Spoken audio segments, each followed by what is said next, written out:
Hello, hello, hello. I forgot to put my desk up 1 second. Whoop, there it goes. Peace, guys. See you tomorrow. I'm out of here. Ah! Alright, I'll be right back.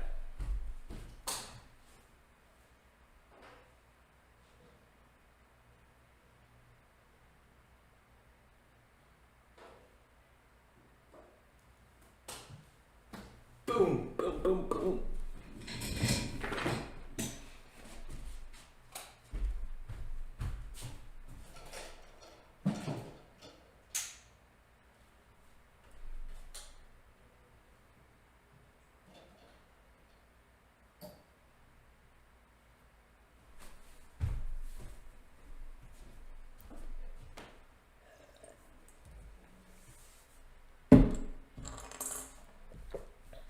Pre-market is on fire today.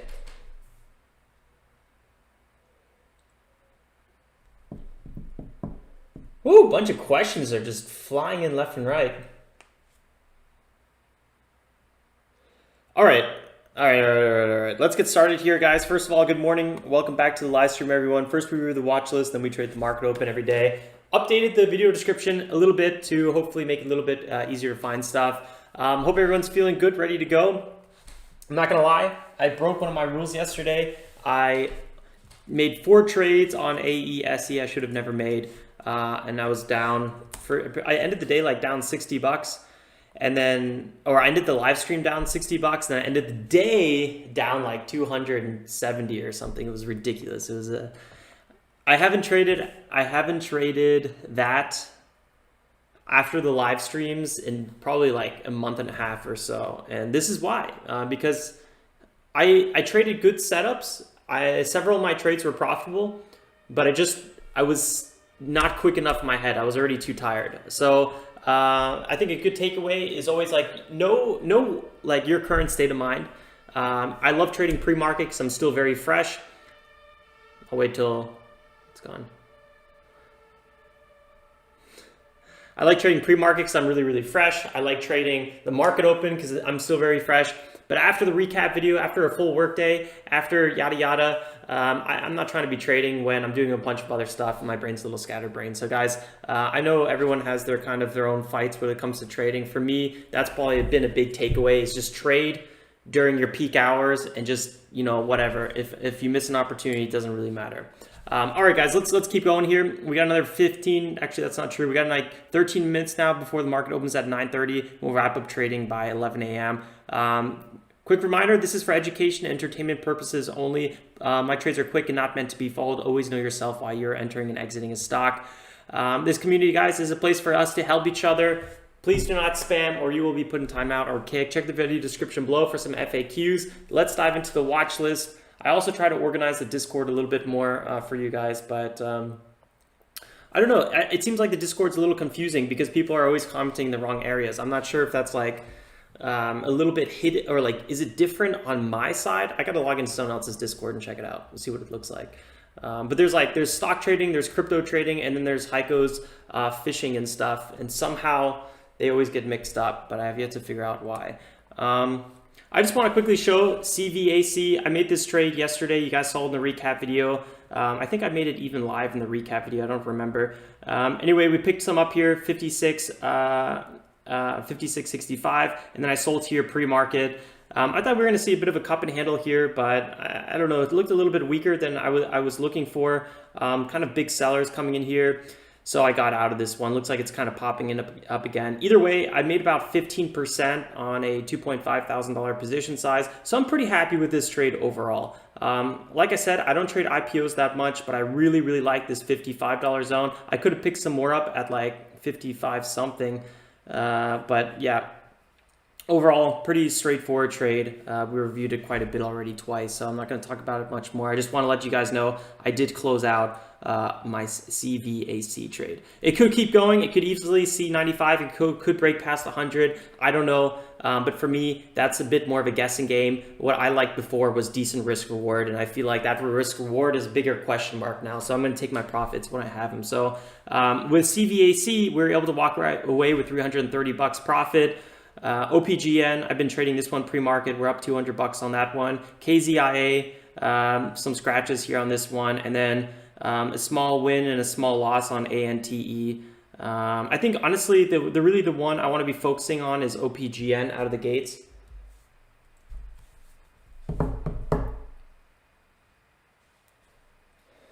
Thanks for your content. Thanks guys on that. I appreciate it. Let's go really focus on, okay, so this is all accounts, and the CVAC trade was on my $25,000 challenge account. So when I click on the unlimited account, you guys are going to see the CVAC one disappear, just in case you guys are wondering later on where it went. So boom. Okay, this is the unlimited account now. Purely, we're up about 200 bucks on the day, OPGN. So let's keep it calm and collected, guys. There's no reason to get overly aggressive here.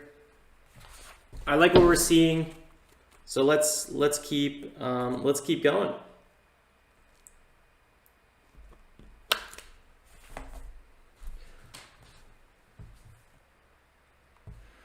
I was actually surprised that OPGN broke past 3.5. I thought 3.5 was going to be hit, but I thought it was going to see a lot of resistance. You know, we saw a lot more sell volume coming in here. It wasn't really peaking, so I guess that's a pretty good sign. But OPGN, man, it's been so clean. I kind of wish I kept on trading it, but I don't know. I felt like there was better risk reward earlier. I got a lot. My biggest probably profit was in this zone. I got a nice pop here to the upside and then a quick pullback here. Just very, I would say, safe trades. I missed a lot of the other entries. OPGN is just very, very clean. I really like what we're seeing here on this one. 15 million float, so it's not south of 10 million, but it is south of 50 million, and it is kind of in that range that we're looking for. So nice low float there. US Diagnostic and Research Company, they have marketing and commercial launch of a coronavirus testing kit in Europe. So that's going to be kind of interesting. Obviously, macro and micro news, that's always a beautiful thing to throw together. I was actually surprised this one was doing so well. When I first looked at it, I saw it was a recent runner, and relative volume today isn't necessarily super crazy high compared to what we've had on this former big day. So maybe OPGN is just gonna, you know, it's gonna keep bringing in that volume. But for now, I was a little bit surprised that it was so strong. Plus the recent runner here, so there's gonna be a lot of back holders and people just waiting to take profits. But I could easily see this thing getting to like in the 6s, breaking 5. Maybe even higher than that, but let's take it one step at a time. First, it needs to break through 5 and 5.5. We'll see how this thing opens up, but I'm excited to trade OPGN. I really like what we're seeing. I like that it has a catalyst. It hasn't pulled back over 30%. It's trending above VWAP. Has a low float. It's like micro and macro news. I feel like it's not all the time where we have a ticker that kind of ticks off almost every box. It's between $2 and $7. Really nice. Check out KZIA. I will as well. I'm riding the pump. Interesting to know. So Ross is looking at it too. I mean, you always got to ask yourself, what's the most obvious lead gapper? What's the one stock that every small cap day trader is looking at? And I think without a question, it's OPGN. It's just very clean. It's very nice. So I really like it. It's had a lot of this kind of past performance, so we kind of know what to expect with OPGN. You know, it has a lot of these kind of big spike days, gap days, but it doesn't really hold its highs ever that well. So want to kind of keep that in mind. We had one day here that held its highs okay, and maybe these 2 days you can consider. But in the past, a lot of these kind of red sessions. So really nice what we're seeing on OPGN. Right now, I'm not touching it, but we'll see how it goes. GEVO kind of poking its head through here a little bit, huh? Under $1, not my favorite zone, but I don't know. We'll see what we want to do with this one. KZIA, 7 million float, Australian biotech, FDA fast track. That typically means it saves a lot of time getting their drugs approved. Has some pretty big support here around 7, kind of trending between 7 and 7.5. Trying to do a little bit of a dip trade on this one. Got a partial fill, which was a little bit unfortunate. Overall, the trade was okay. I don't know. I didn't really get too excited just because the volume on this one. So at the moment, I'm probably not going to be looking at it. Again, we're kind of stuck in this zone right now. I'll put alert here if we break above 7.5, 7.6, and then I'll put an alert if we break below it. If we have a bit bigger sell-off on this one, which I wouldn't be totally surprised on, might be some good dip buy opportunities in maybe like the sixes or so. It's hard to say, 650 or so. I don't know. I was also looking at ANTE. Yeah, I had a loss on this one. I was looking for that VWAP breakout, bought the pullback here at 33, and then it flushed down. Luckily, I got out fairly quickly here at 29. Because if I didn't, you know, I would have been stuck in like a 3% loser. What I did do right on ANTE is, because I don't like buying pullbacks right away pre-market, I used half position size. So basically a fourth of my full position size, like half of my half, I guess you could say. I usually enter with about $2,000. I entered this one with about $1,300. That limited some of my downside risk. And then I bought this bigger dip here at 111, and I sold into the pop. Kind of a small trade, but it gave back some of my losses on the first trade. So I'm only down 20 bucks on ANTE. So yeah, it is what it is. GEVO, man, this is kind of impressive what we're seeing here with this one. I really don't think I'm going to want to trade GEVO. We'll see how it does above $1. What's the catalyst for this one? Has like a 50 million shares outstanding. Renewable Hydronics pact. It has a pact. That's interesting. Purchase agreement order. Purchase order. Okay, not the worst. It has a catalyst. Big resistance starting around 1, kind of a classic zone.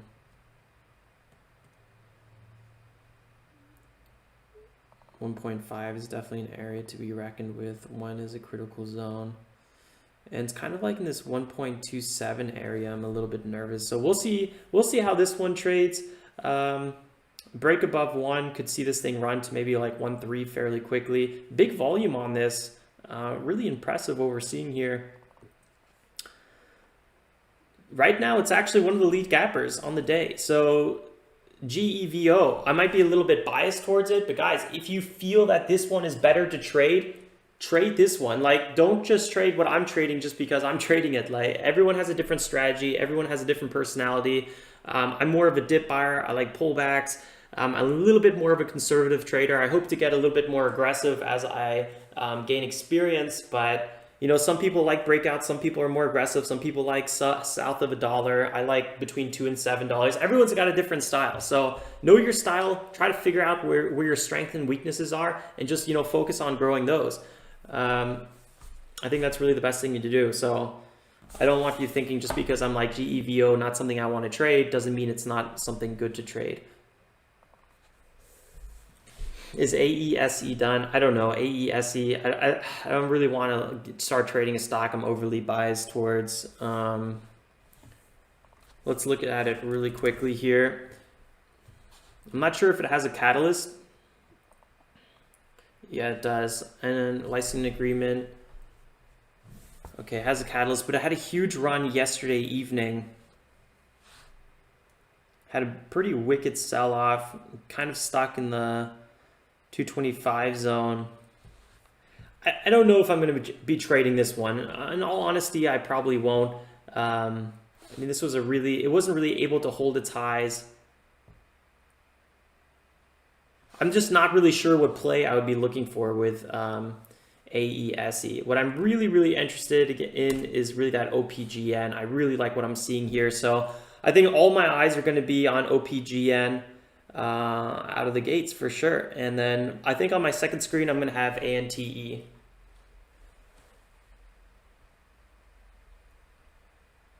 Best way to share a chart screen, you could email me at alex@tradejournal.co, or you post it in the Discord chat. Either one. Again, the Discord is, yeah, Kip says it, that first link in the video description, /connect. All right, guys, we got another 50 seconds here till the market opens. Let's make sure my volume isn't too loud.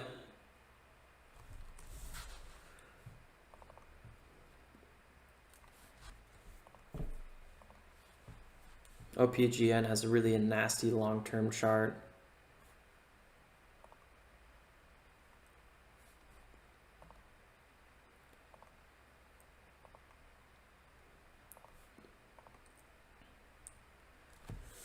3.5 is some really big support, same as 3.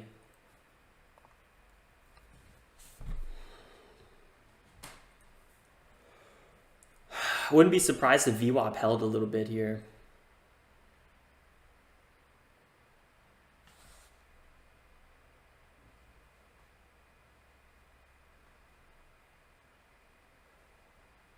All right, guys, good luck, everyone. Here we go. SPY down almost 2%.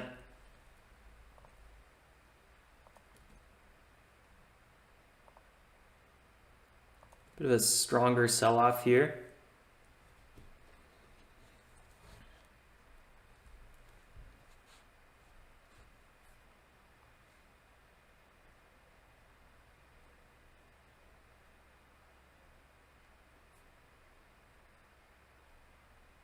Finding possible support. 43. Went down to 36. This might be the break of the EMA soon here.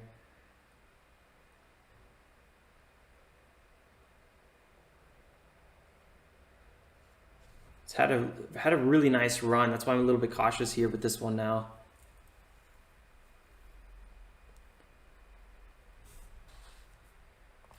GEVO is looking quite impressive.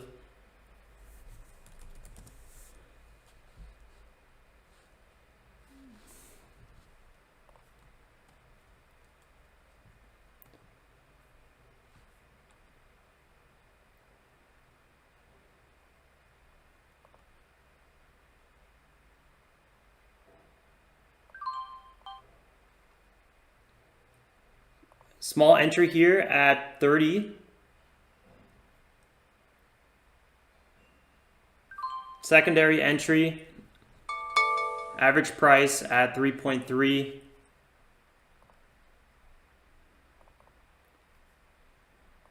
Looking for that VWAP, a little bit of a turnaround here.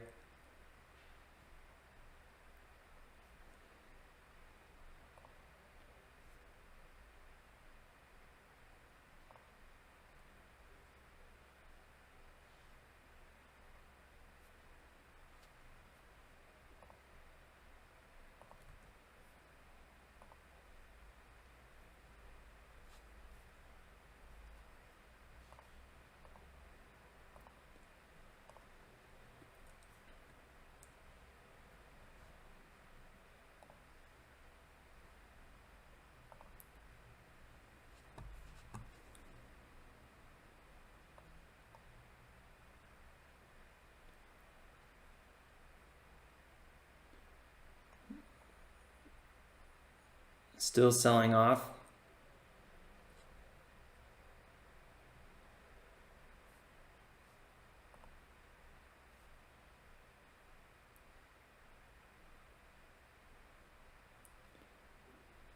Finding a bit of support near 23.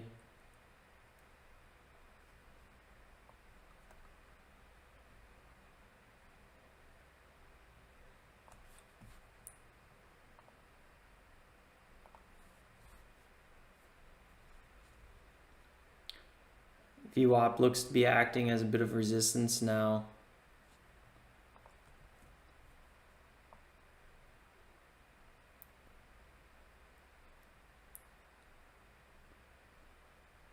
Still holding this position.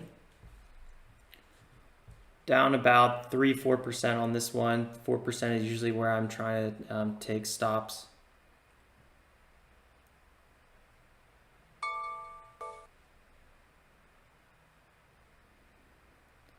Don't really want to see this crack. It's going a little bit further than I would have wanted. 10%.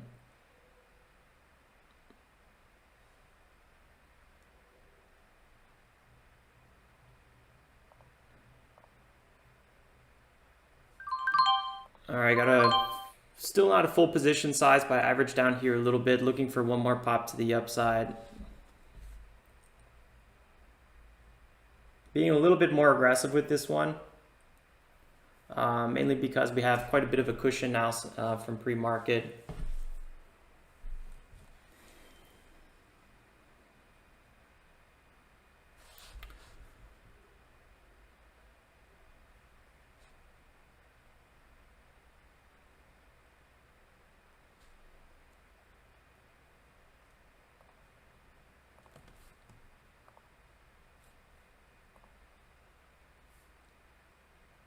Strong sell-off. No real big surprise that the sell-off was so strong. I was kind of expecting a bigger pop past the 30 though.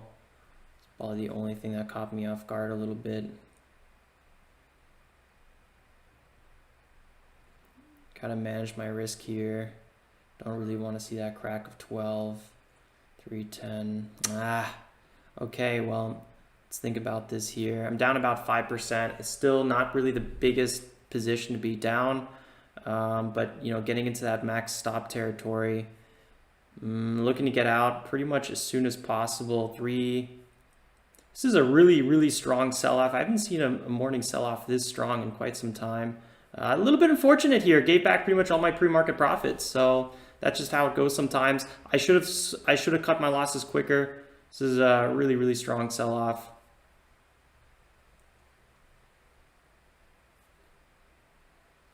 $220 down 200 right now.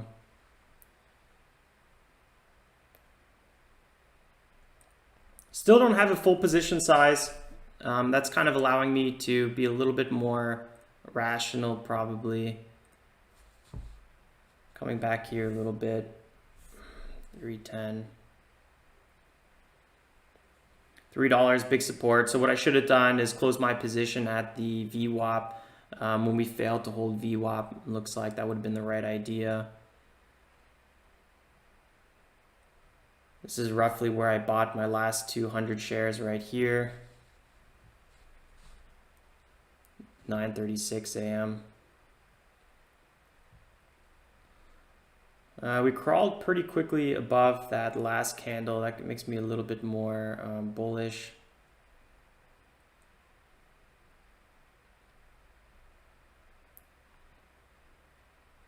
New candle's about to start right here.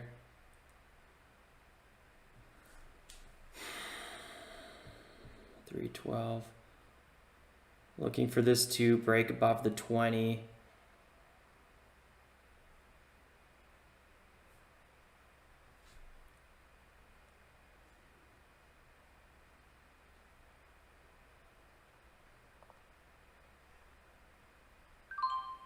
All right, close this one for a bit of a loss here at 217. A little bit unfortunate. Gave back quite a bit of profits on that one. I'm still up 120 on the day. Pretty much gave back like 100 something bucks on that one. Not really the worst. I reduced my position size. I feel like I played it okay. But my big mistake was not selling probably on the retest of VWAP. So that was probably where I went wrong on that one. So let's keep watching this, how this kind of forms here. That was a really strong sell-off. I'm not gonna lie. That sell-off was much stronger than I was expecting. I do think we're gonna have a retest of VWAP, but I'm not sure if it's gonna happen just yet. At least TOS is working, so that's really nice.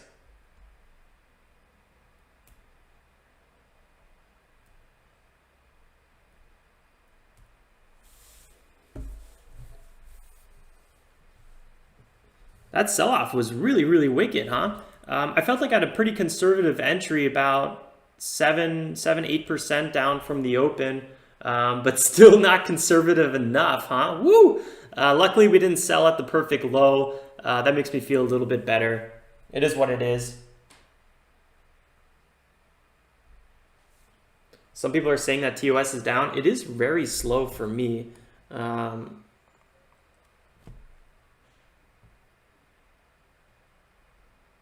TOS is down. That's not really what I like to hear.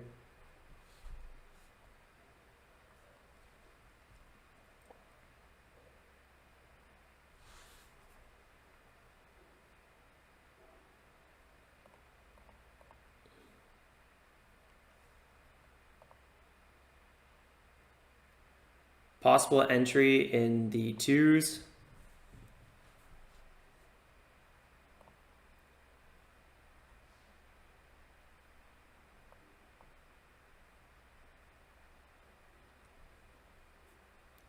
I think I just missed that one.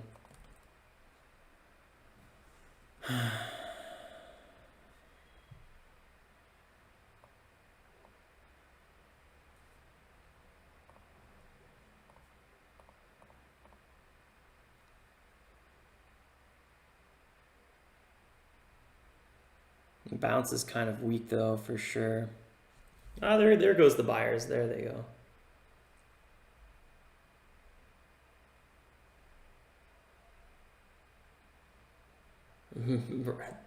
Brent ranted on the Discord.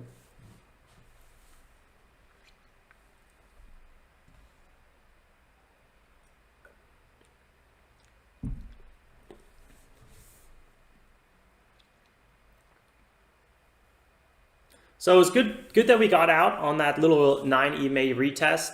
So we pretty much dealt with that trade probably as best as possible, except that 330.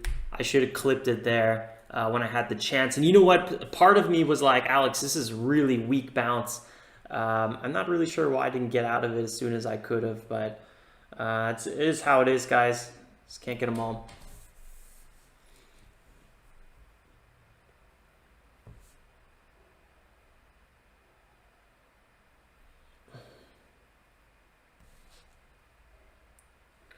TOS is down for several people, it looks like. I feel like if I change tickers, it won't load.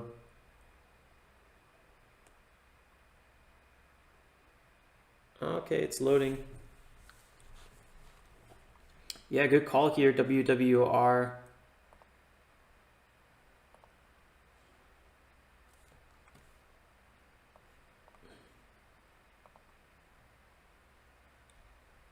$7 million shares outstanding, 22 million market cap. Big resistance around 2.8, 2.9. Could run past 3. That would be the highlight. I had a nice pullback here.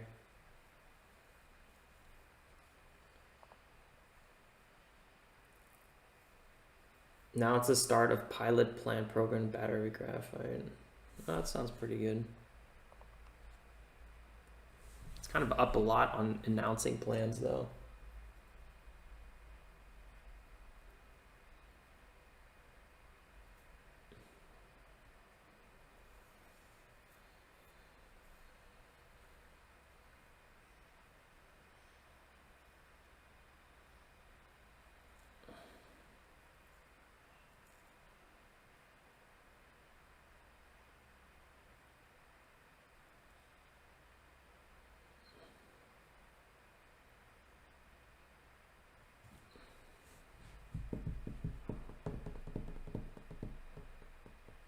I'm watching OPGN. No entry yet for me. It's back at 317.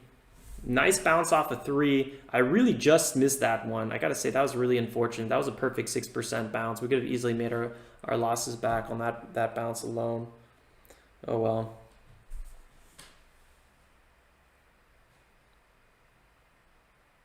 I'd be careful buying in these areas though.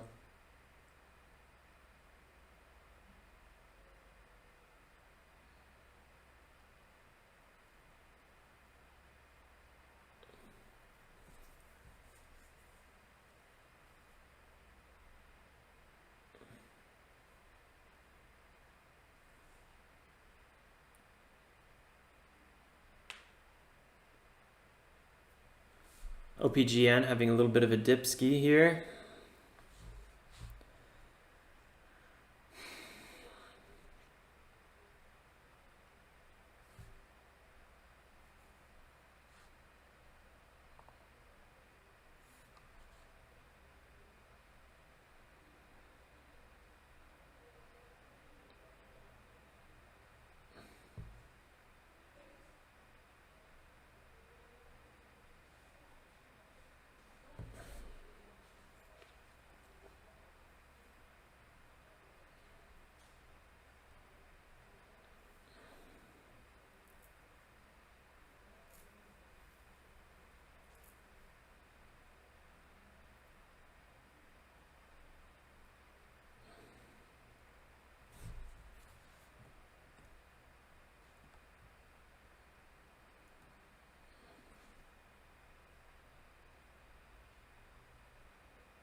I wonder if it cracks 3, how bad the crack is going to be. Last time 280 came and 290 came in really strong.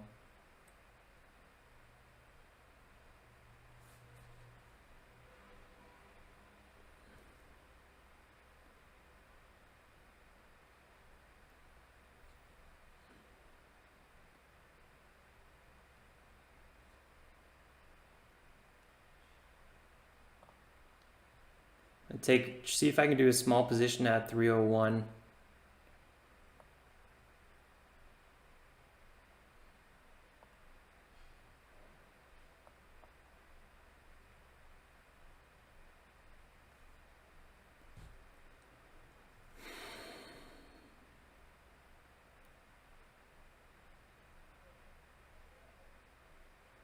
Possible break here of the 9 EMA.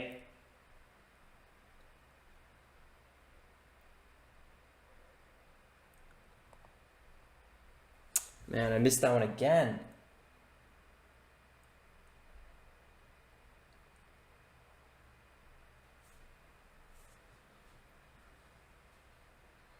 On the SPY or SP, what do you mean?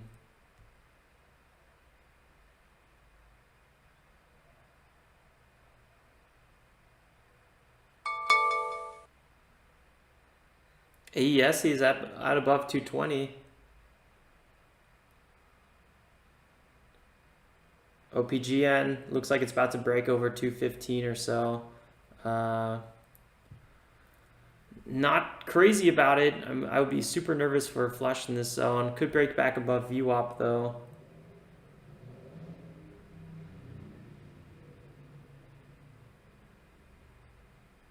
I missed the bounce off of 3 twice. Oh, I'm really kicking myself about that. That was ridiculous.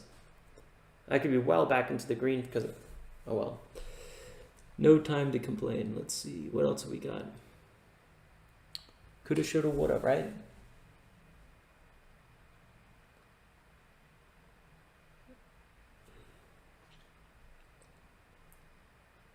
This could be the break. 315, 316, 317.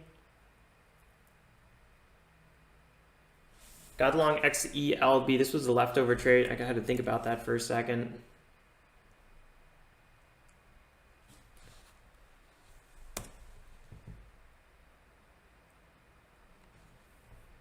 Had a limit order here on this one.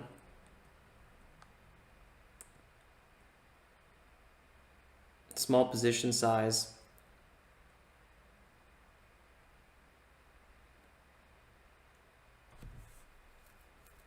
Mostly a lot of sell volume on it. Yeah, there goes OPGN. Just hit the VWAP.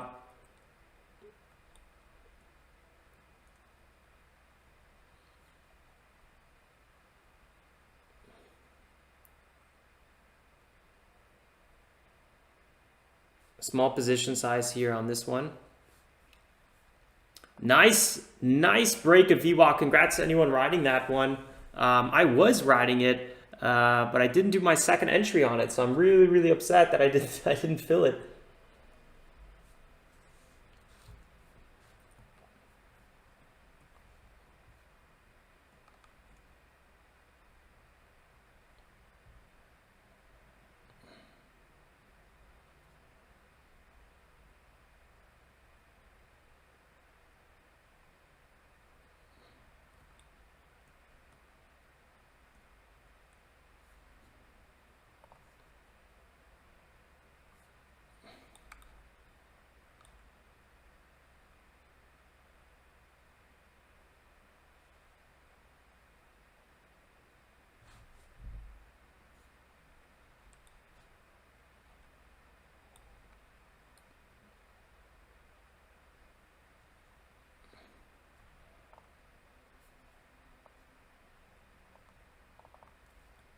Maybe one more small entry here on XELB.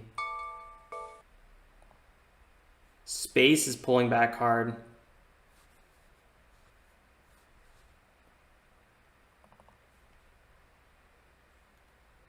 Look at that sell-off on OPGN, just absolutely wicked.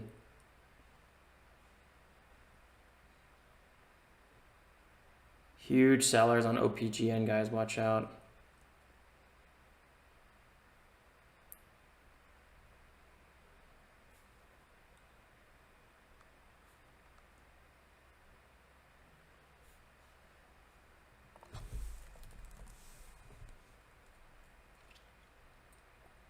I've been waiting for SPCE to get into the 16, so we might actually buy this one pretty soon.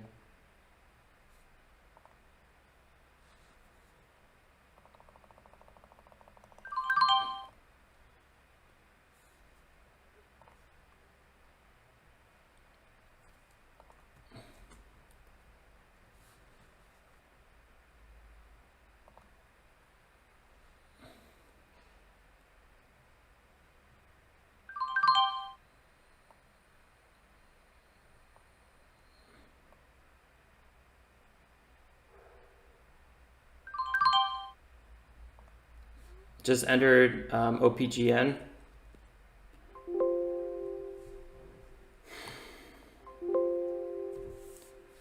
Oh Lord, I gotta restart. Oh, this is not good. This is not good.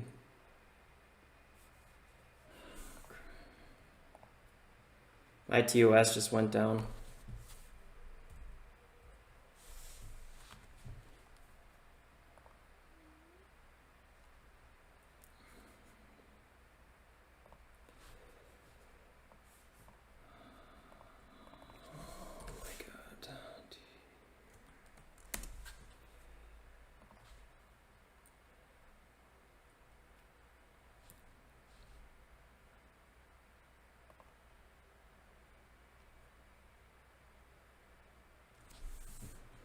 Oh, TD, this is so bad.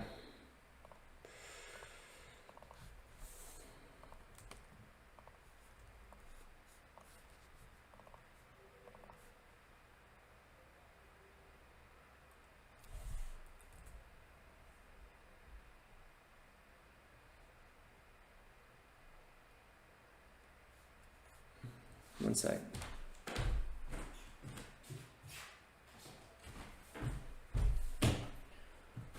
I was not expecting this one today.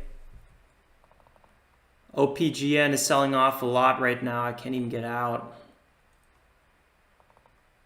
Had an entry at 98.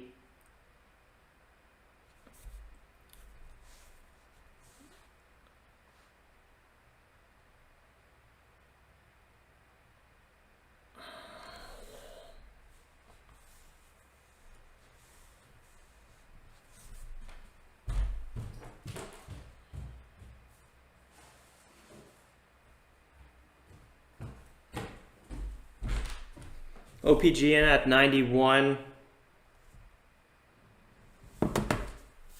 Pulling up my phone here, didn't really have it ready to go.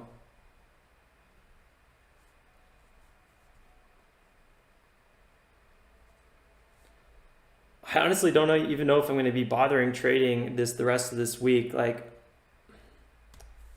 gave back all my pre-market profits on this. It seems like pre-market is really when I'm able to do the best trading because the app works pre-market. Super obnoxious.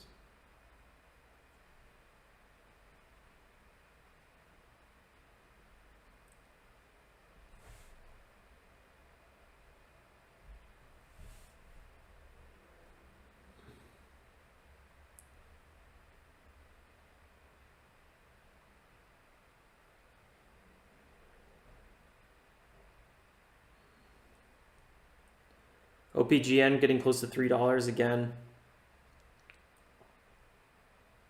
Trying to possibly trade this on my phone right now.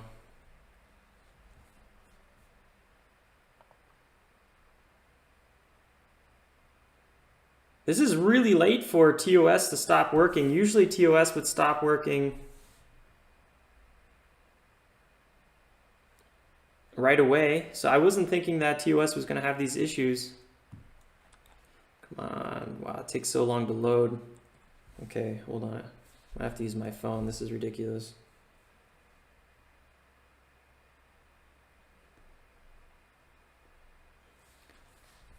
Chart's not really showing anything.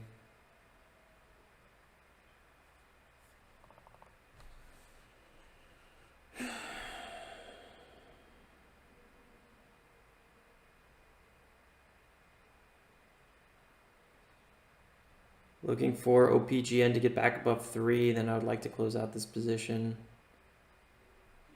Really hard for me to analyze this stock when the chart's not showing.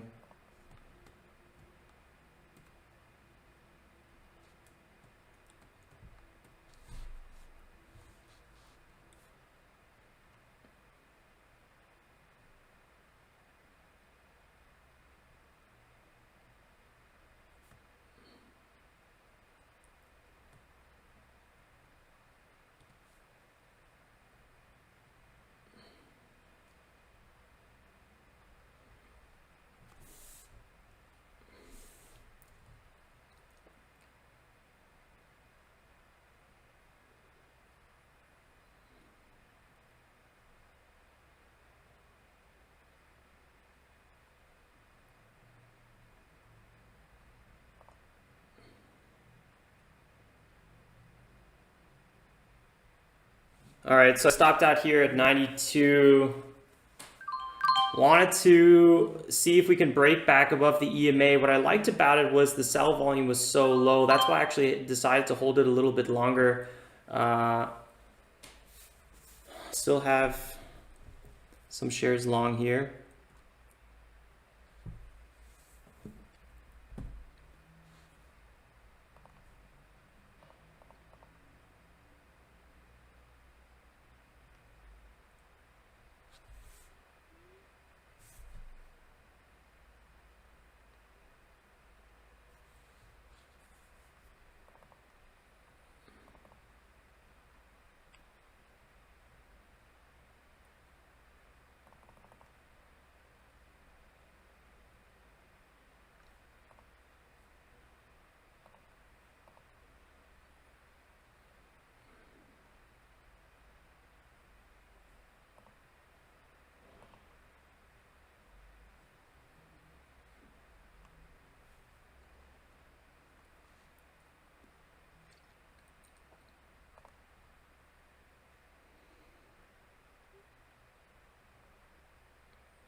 Just stopped out of them last of my position.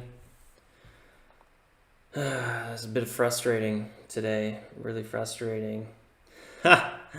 So I went from $250 something pre-market profits to $3 on the day.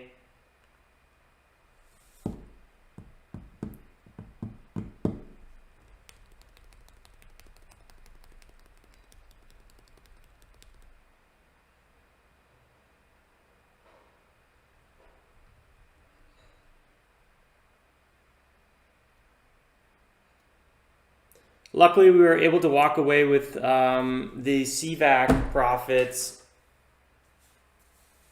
Man, this is quite ridiculous, though. I'm not gonna lie. This is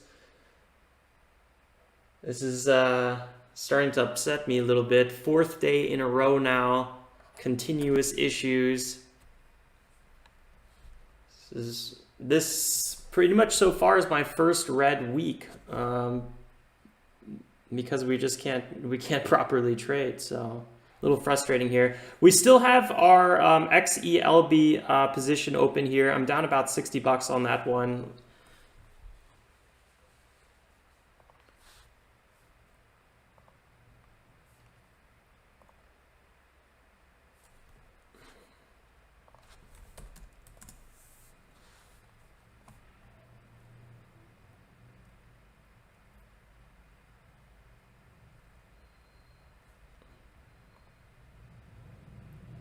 All these little pops to the upside would have been great times to cut my losses, would have been great times to, average down before that. I missed all of that. All the simple trading, we can't do any of it.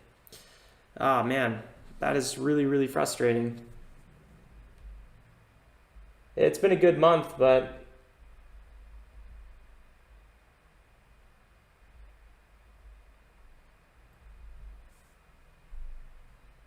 it's just really messing up our flow.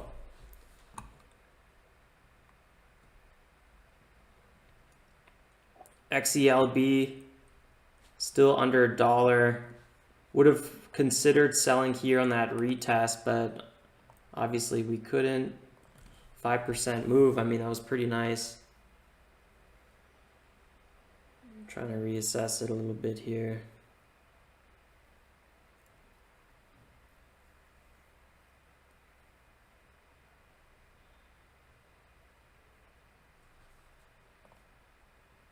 Overall, still a small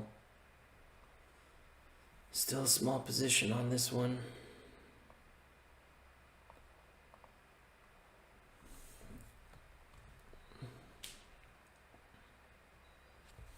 So I'll get up to like 1500 probably on this one if we have another pullback.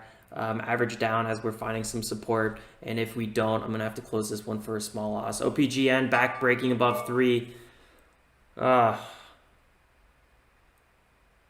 This is how you get FOMO.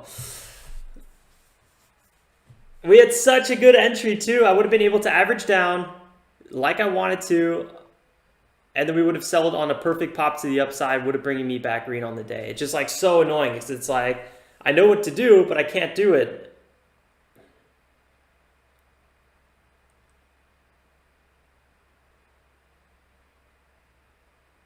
Not FOMO, just pissed. Yep.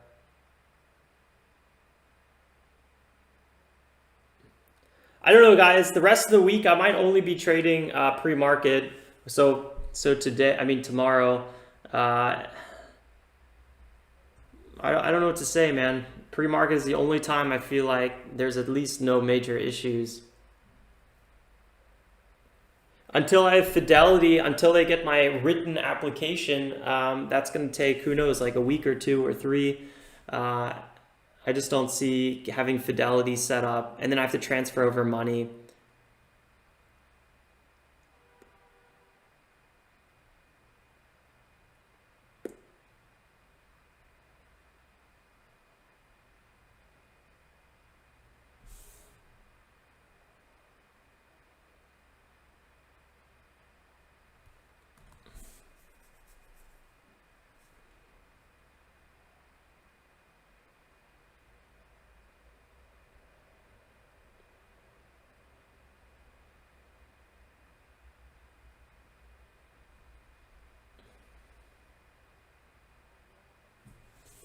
Yeah, Weeble's probably the second option. But again, guys, like, then I got to transfer over money, put another 25K in. These are all things I wasn't really looking to do. So it's not just as easy as opening another broker, obviously. It's just tying up a lot of capital that I didn't want to tie up.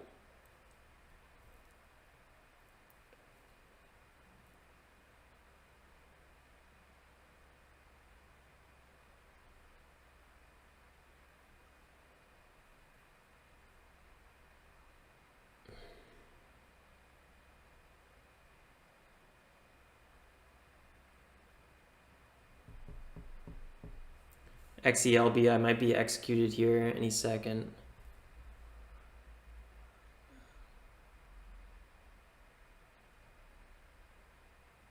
OPGN actually just had there we go, slowly filling up my XELB order.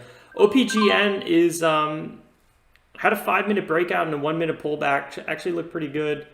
I mean, I definitely would have wanted to trade it. I'm a little bit nervous about trading anything right now. It's just kind of holding the XELB position, looking for a reversal back above $1. I'm not super confident about this one, but I like the support underneath.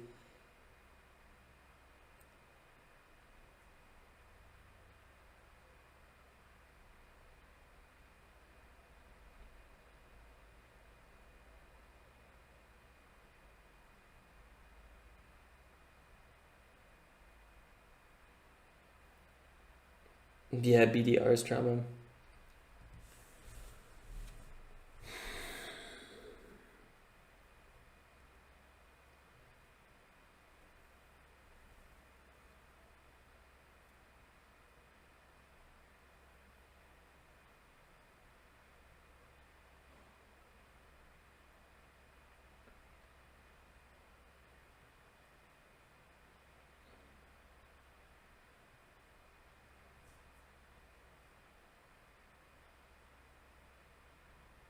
Yeah, we're down about 5% right now on XELB.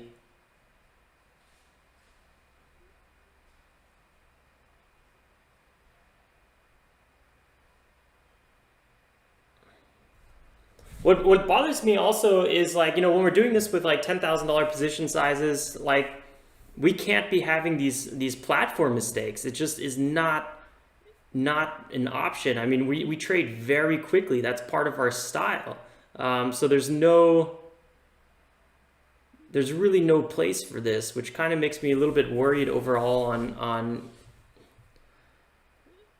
kind of the future of TOS, if we're gonna be able to stick with it. I don't know. I was hoping those first 2 days, because the third day we had some issues where it was going to be more or less resolved. But wow, a whole week of the same issue, that's kind of crazy.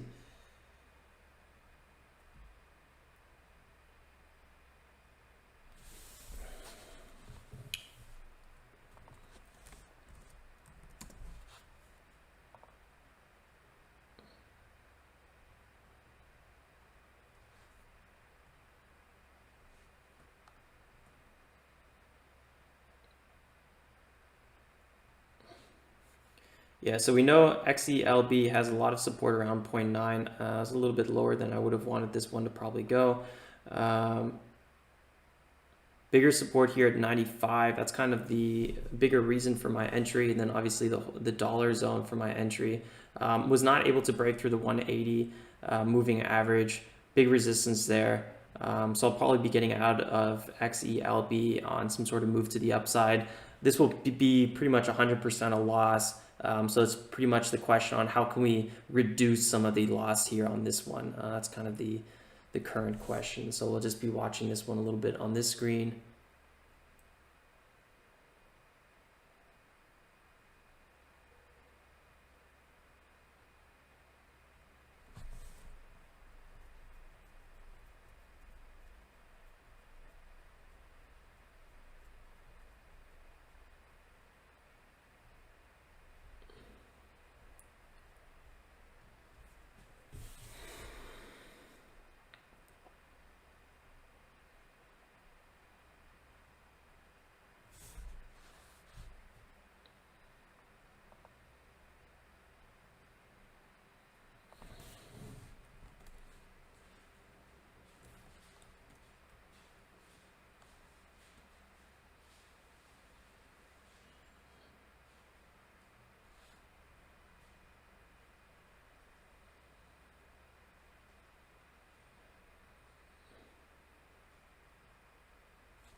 Yeah, possibly. That's what I mean. Getting, is TOS going to be the future once we have a large account? And for day trading, it's kind of like the big question mark.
I'm wondering, is XELB just not trading, or why is it not moving? That was like a whole 18, 20 seconds of no order flow.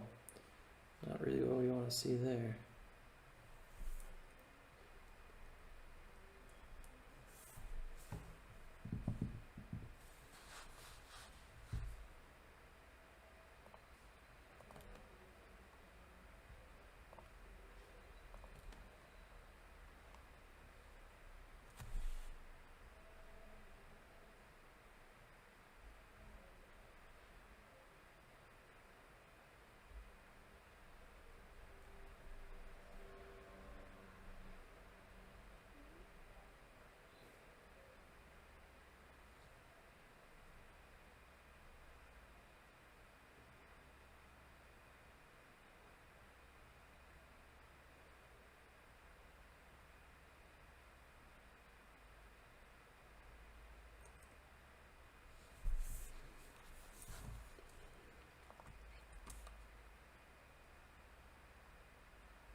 GEVO has a nice little upwards trend here. Really good to see that.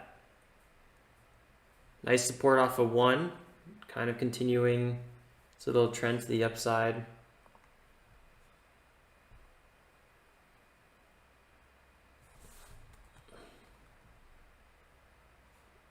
Big resistance around 127.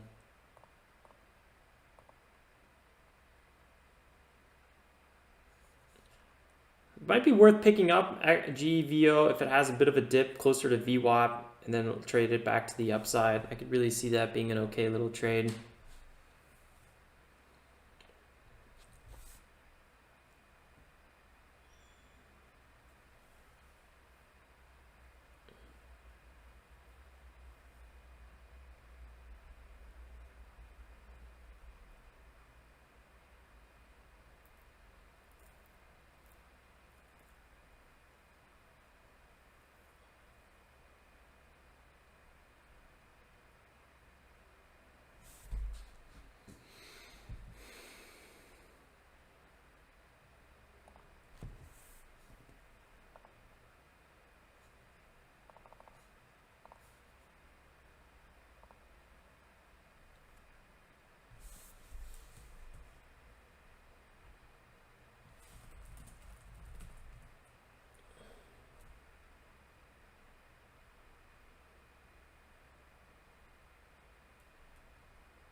I don't really like trading with automated stops.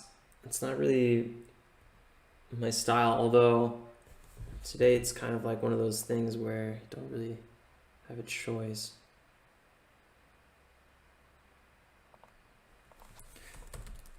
Yeah, so we could have closed the XELB position, and then it just kind of pulled back right away. I was looking forward to take profits on a little bit pop back here.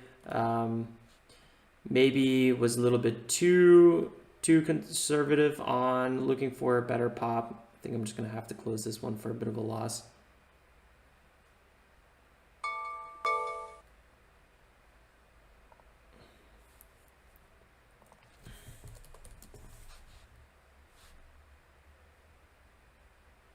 $10.14. It's just so hard to focus on everything right now.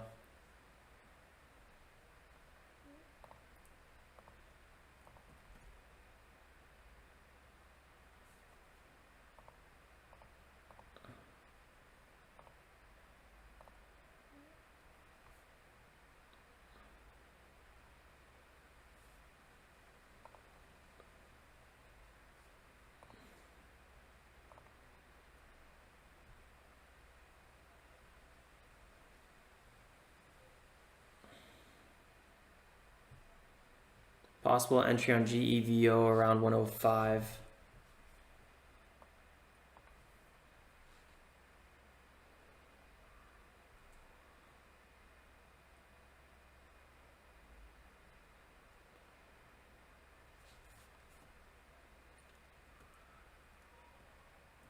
This XELB position is a bit of a nightmare for me. I held on to it a little bit too long, tried to get out on a little bit extra pop here, you know, could have took a small loss on it. And now I'm actually taking a pretty max loss on it, which is a little bit unfortunate. I gotta say, it's a little bit unnecessary, even this whole entire trade. Had a leftover limit order on this one that I just forgot to remove.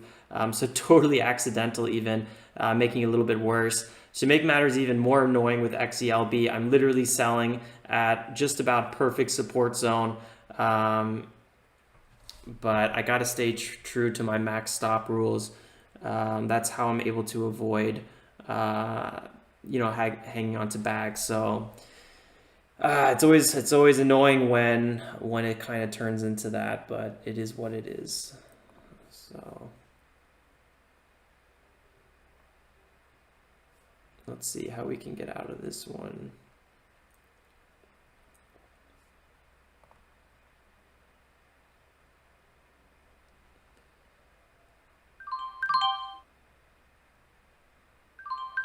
All right, sold out our XELB position. I gotta say, this is typically a spot where I would be looking to buy, but yeah, it is what it is.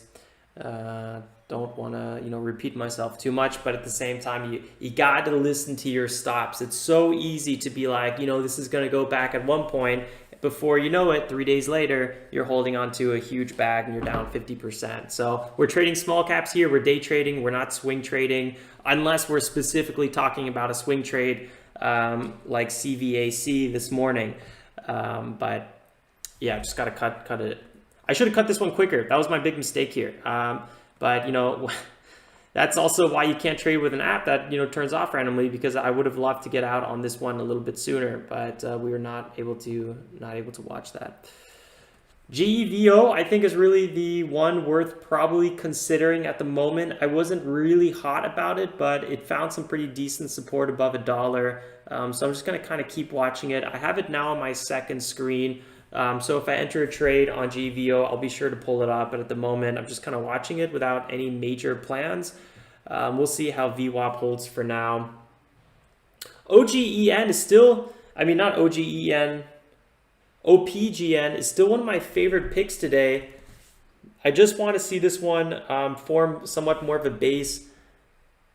This one has really, really nice volume overall on it. And, we traded this one really, really nice pre-market. And I know we could have traded it better out of the gates. I just wasn't able to. So, don't want to rush into this one or anything, calm and collected. But if we see some more opportunities, I would definitely jump on OPGN. Just remember, we're under VWAP, which means, dip buying very quickly, base hits, nothing really too crazy.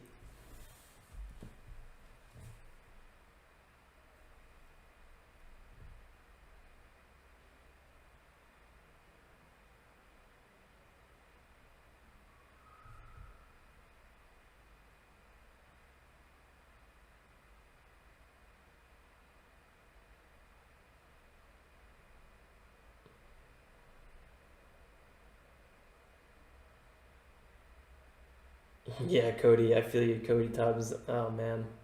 Take care, man. Look at that, XELB. So, like I said, man, now it's at 9.7. It's so painful cutting your losses near major support. So painful. It's one of those things where, you do it 5 times and you're like, it bounced every time. And then you don't do it that one time and then you take a huge loss and it's just not worth it. So, I don't really regret it too much. Maybe I could have let it play a little bit longer, but that's also one of those things that just inches lower and lower and lower. And you could talk yourself into so much stuff. So once you start, breaking the habit of or getting into the habit of talking yourself into holding something too long, that's dangerous. So better take a loss, train that discipline muscle, and get on with it.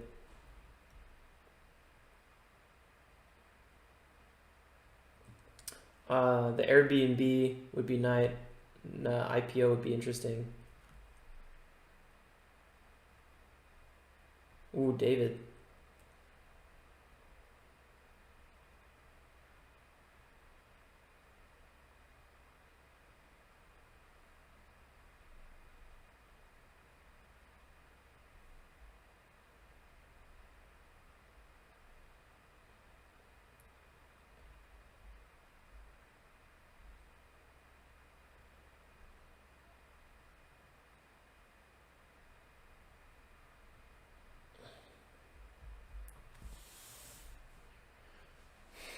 Abolisher, we're not here to create unnecessary controversy in the community. Please don't continue doing that, man, or else I'm going to have to mute you.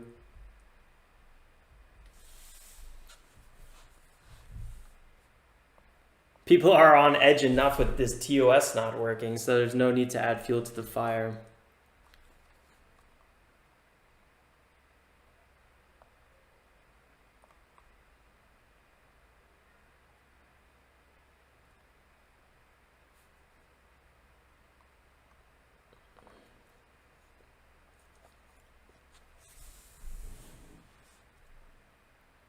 Nice, Casey.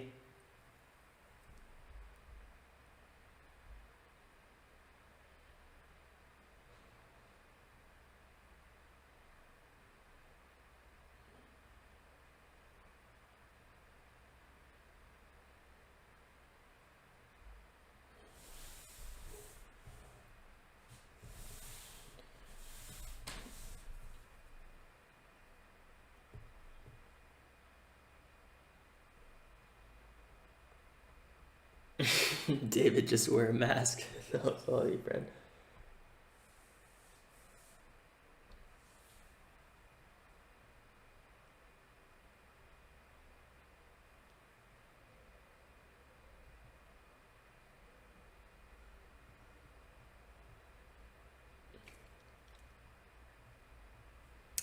Yeah, Tan, I totally feel you, man. I'm super disappointed in today.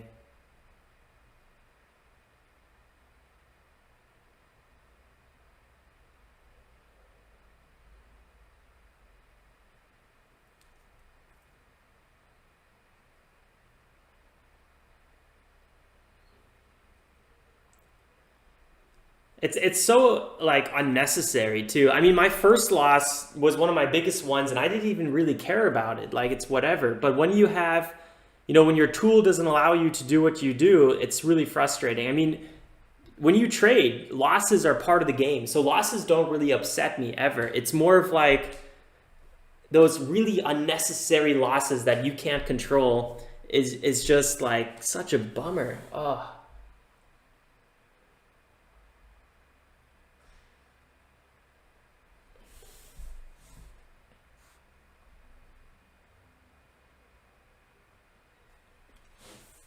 I'm looking at it, Mark. Yeah, the size of the loss. You got to keep the losses small, right?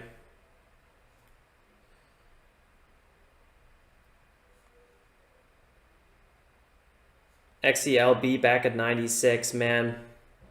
I probably shouldn't even look at it. I'm just torturing myself. This was a pretty decent little pop here, 6%. XELB, this is a classic ticker I would probably be trading pre-market, and then into the market open I wouldn't really be looking at too much. But I actually didn't like the pre-market action on this one.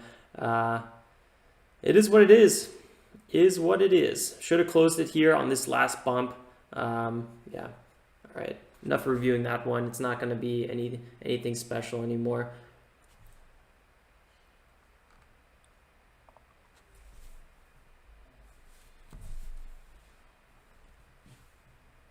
All right, Tan Man, take care.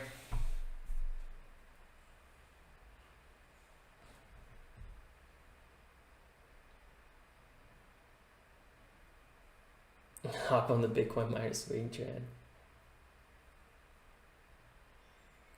You don't need anything special for TOS pre-market trading, not that I'm aware of.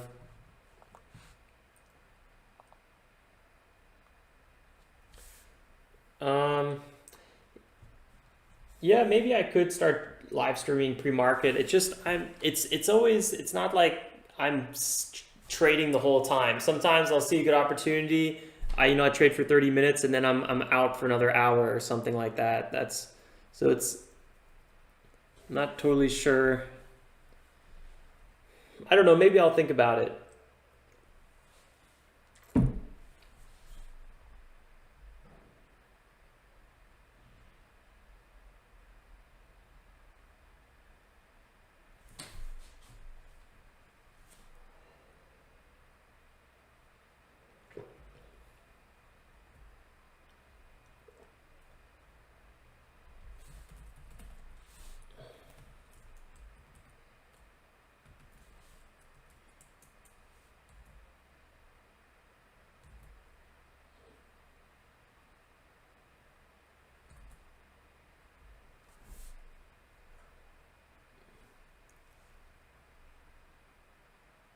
Yeah, you think about it.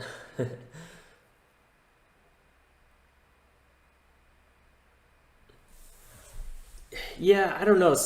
Do I want to trade pre-market before 7 a.m.? Sometimes, but honestly, like I kind of enjoy the fact that I can't trade before 7. It's one of my favorite things about stock trading compared to crypto trading is that you can't trade 24/7, and I really enjoy the fact that I can't trade 24/7. It really allows me to be really focused for two hours or so, and then be done with it. With crypto trading, you know, it's one of those things you're always checking your phone. It kind of drives you insane. It's hard to be like, you know, right now I'm going to trade crypto because nothing might be happening. Am I going to jump in GEVO? I don't know. Maybe. I'm looking at it. I'm looking at it. I'm thinking about it. I'm not crazy about it at the moment. Just, you know, losing volume. Could be just consolidating for another dump below VWAP. But I think if it does dump below VWAP, I'd probably pick some GEVO up. We'll see what happens. I don't do options trading. Yeah, David. No, well, first of all, thanks for saying it's more polished now. I don't know, like a year and a half maybe. I'm not really sure. Actually, probably longer. I wasn't publishing that much stuff. I was more doing like an occasional crypto trade review, and I did that for like a couple months. Didn't really get that much traction though, because, well, it's just like, you know, one video a month. I mean, one video a week on like a really random specific crypto trade. No one's searching for that stuff. So I did that for quite a long time, more almost for myself, to document my trades. Oh, look at GEVO, guys, popping up here. This is actually could be back in play. I'm watching it closely.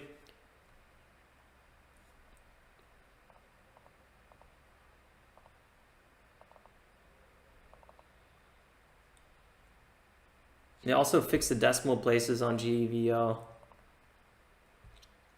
Ooh, huge sellers. They're getting chipped through real quick though.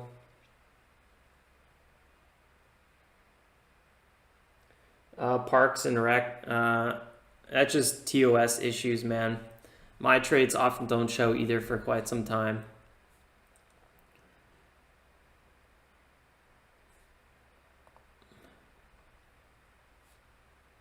GVO is breaking out nicely, might even break from that high there. Let's see if we can get a pullback entry on this one and then maybe go from there.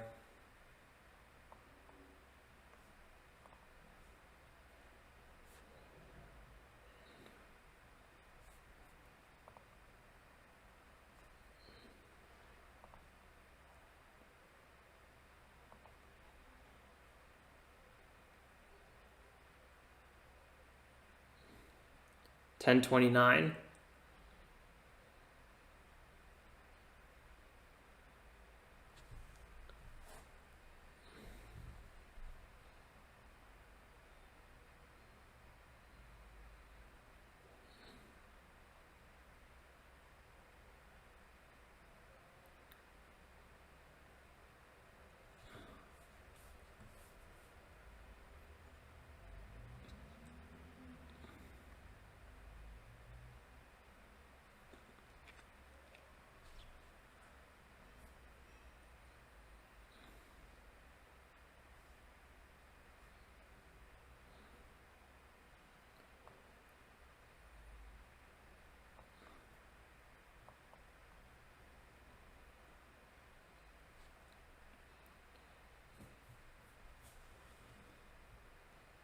Looking for GEVO to break back above 223. I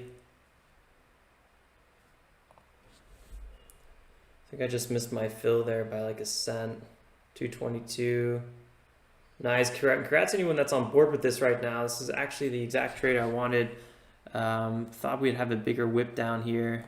Up 6%. Absolutely beautiful. GEVO is definitely getting a lot of attention right now. I'm going to wait for a secondary setup, keep an eye on OPGN in the same time. OPGN really fell off a cliff with volume.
Nice trend here with GEVO.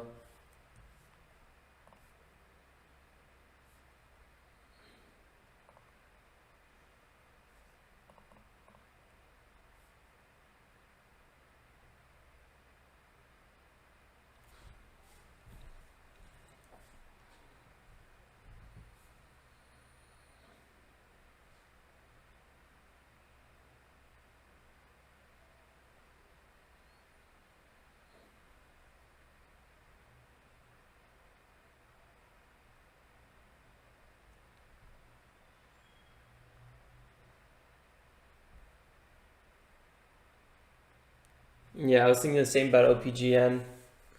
Might flash.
Here we go.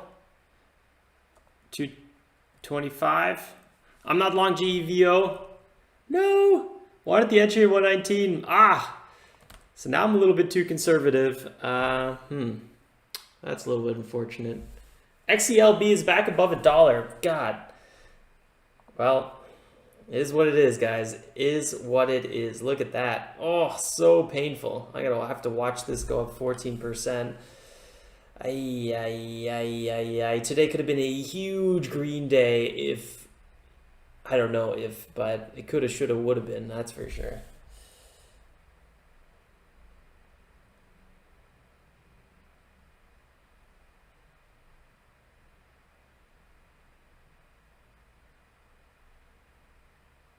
Yeah, fair enough, Dave.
Dave, you are not muted.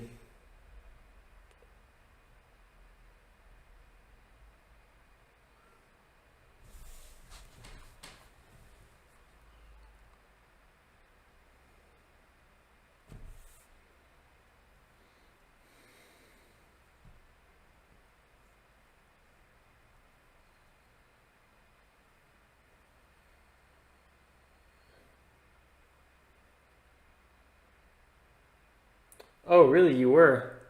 I actually have no idea how. You're the kid in the corner facing the wall, man. I apologize that. I had no idea why you were muted. Blame it on Satoshi or Corey.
Yeah, coming back to that. Yeah, it was a purely crypto specific.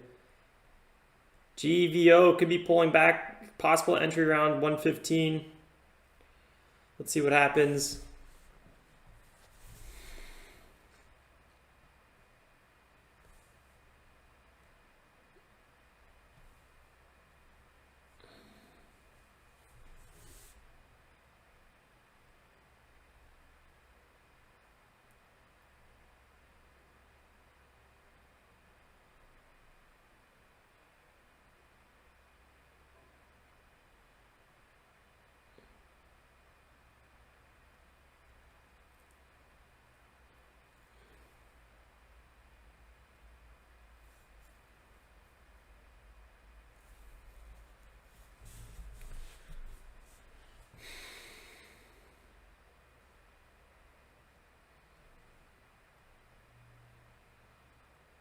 And the fundamental videos were fun to make. There's a few more that I'm gonna pump in there soon.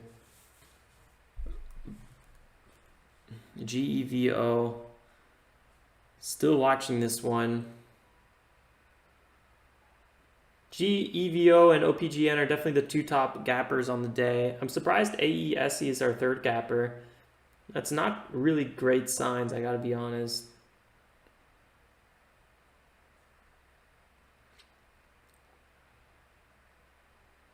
GVO is looking actually stronger than I thought. I was hoping we get another pullback, but we didn't. It's not a trade opportunity for me just yet, though.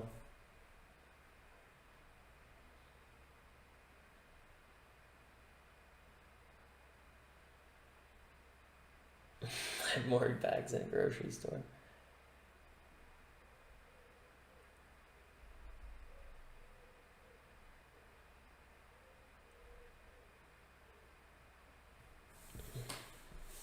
Ooh, OPGN really did fall off a cliff, huh? 10/21 they came out with news.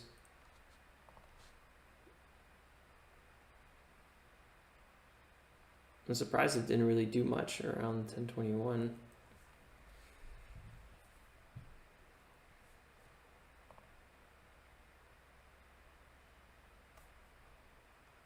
That's quite the sell-off, huh?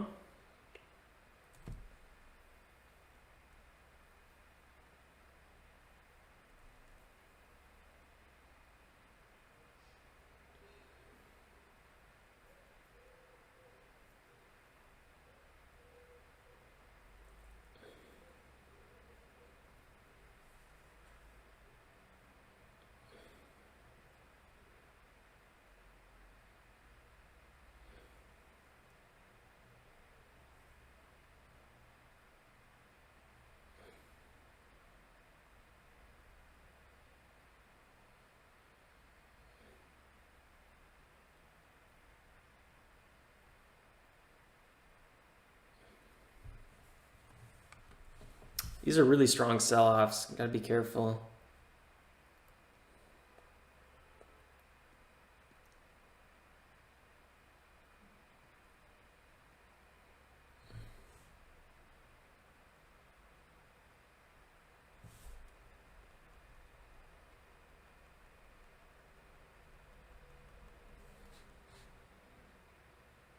Good chance that we see a bit of a return to the 9-minute at one point, but who knows how far it's going to go first. 68. Don't really see a reason. I don't. This sell-off is a little extreme, but you know, no surprise there. It's been a lot of extreme sell-offs. GVO is still looking somewhat interesting.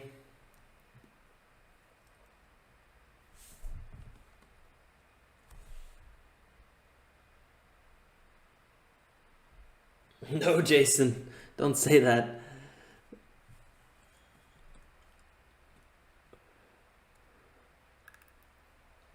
Oh man, today was such a letdown after the clarity of pre-market. Pre-market looks so hot.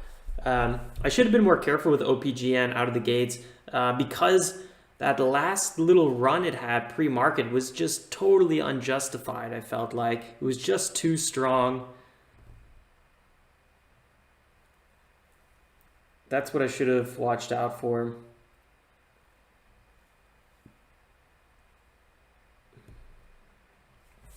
Even scalping OPGN in this area is just, I don't know. It's okay.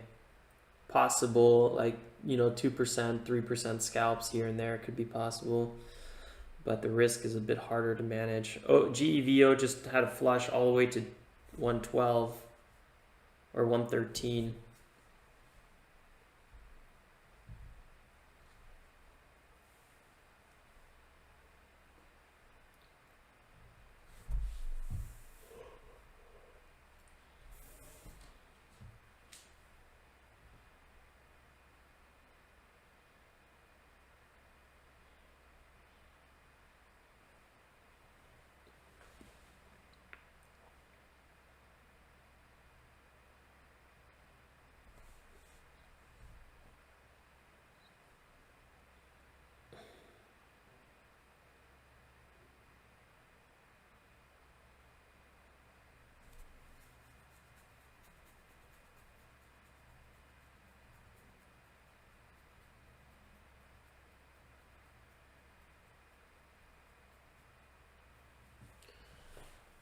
Well, yeah, that entry at 15 would have been okay. Better at 13, but you never know. Up around 3% now. I would have took profits and waited for another dip. I think GEVO has that opportunity at one point today to maybe break 1.26, the high of day. It just had a really, really strong run without much consolidation, so that's kind of my biggest concern about it.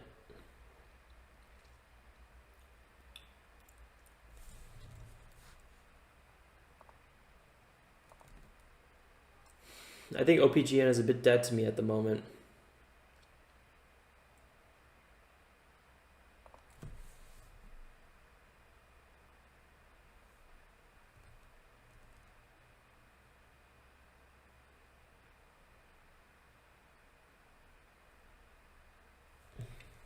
Okay, so where'd you get in? Did you get in at like 13, 15 or?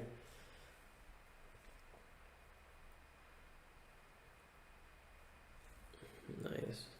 Eugene at 116.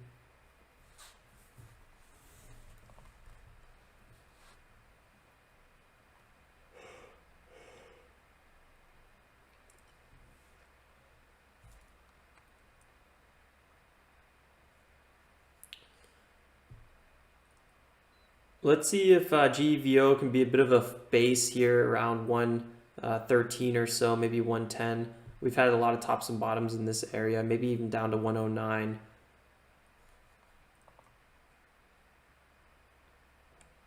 Entered at 290 on OPGN.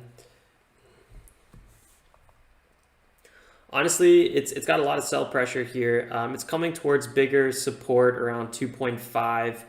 I might even consider trading OPGN again somewhere in maybe 263, 250s for quick trades. I don't really see this one coming back to the high, so I wouldn't really be holding it for no reason. Even if I was to trade OPGN, I would be probably really quick with trading it.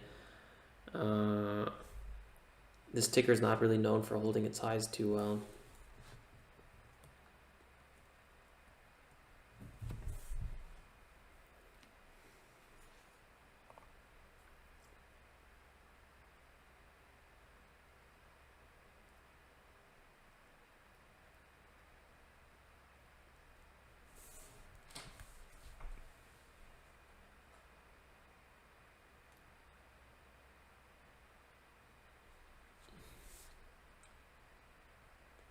GVO is actually,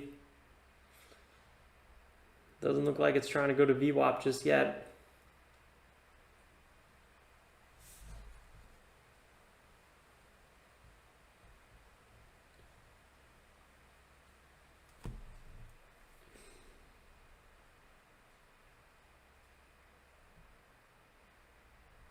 Casey, I meant I was talking about GEVO.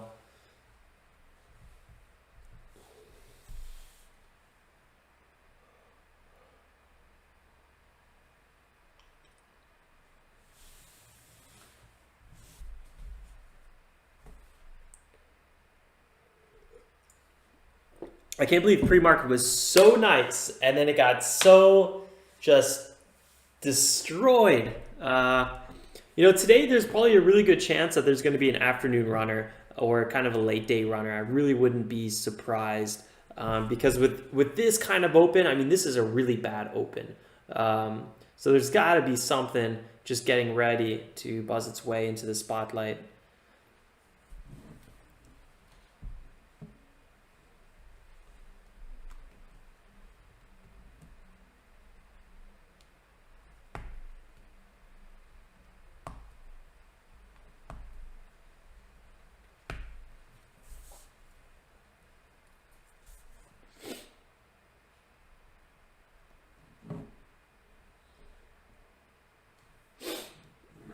Jason said he's married. Man, I hope it works out. RIOT. Yeah, Brendan, you've been talking about that one for quite some time. Ooh, Jason, man, I feel you. It's a tough decision. GEVO just broke high of day at 127.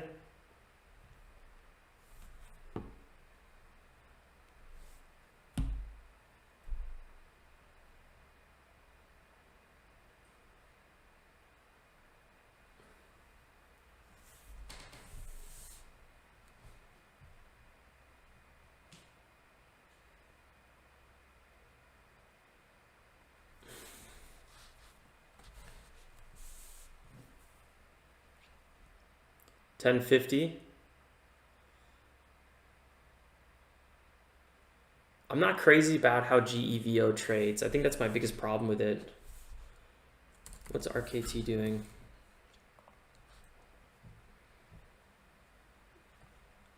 Oh yeah, RKT had a perfect round and bottom here.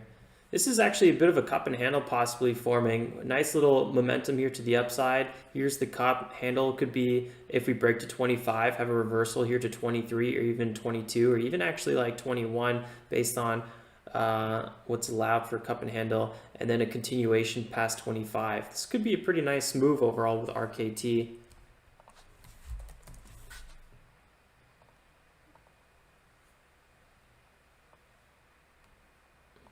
I guess it was a good thing that I got out of CVAC. It was one less thing for me to worry about today.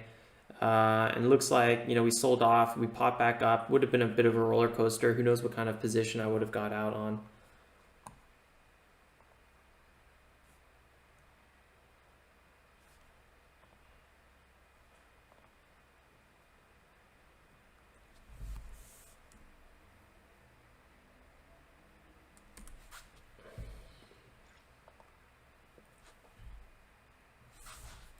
AAL back at 1250. Whew, who would have thought it would have pulled off so much? Here's that head and shoulders pattern that we were talking about. So it looks like it did follow through with that pattern.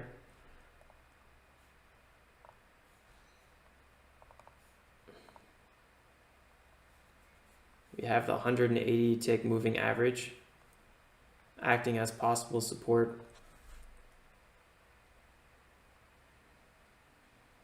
Happy to hear, boy, Monster.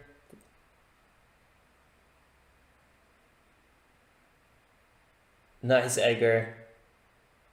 Happy to hear, man. Yeah, Satoshi, I remember. I'm not really fully comfortable with getting back into AAL, just yet. I do want to re-enter this play, but I think I'm going to give it a little bit more time. It's always kind of tough with the unlimited account, the cash account as well, because you're always limited on trades, which is a little bit stressful. SPCE, I think, let me quickly go to my margin account, my unlimited account. I think we have a limit order on this one. Yeah, yes, we do.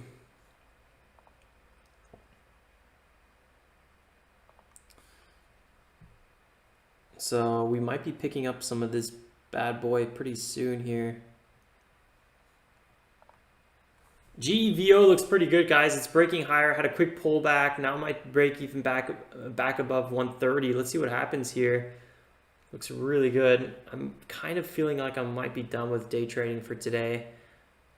I don't think I've been this disappointed in between the market, myself, and TOS, the combination of the three, probably ever. I'm like really disappointed today, so I don't really know if I want to keep on trading.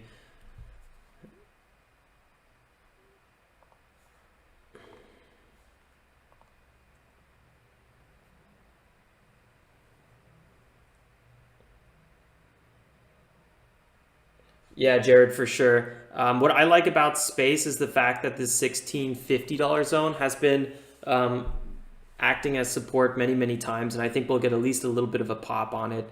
So that's what I'm going to be looking for SPCE. Yeah, it looks like we might crack here. So I have a limit order on SPCE at 1644, which might be a little bit too conservative, honestly. So we'll see how low this one really goes. If it goes below 1640, then I wouldn't mind acquiring a little bit more. So we'll see what happens, but I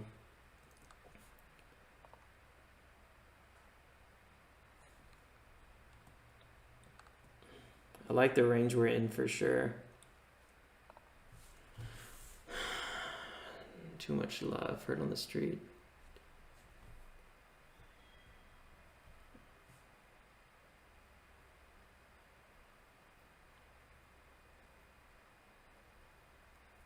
So they had a secondary offering that pushed the price down quite a lot, huh? At 1950 even.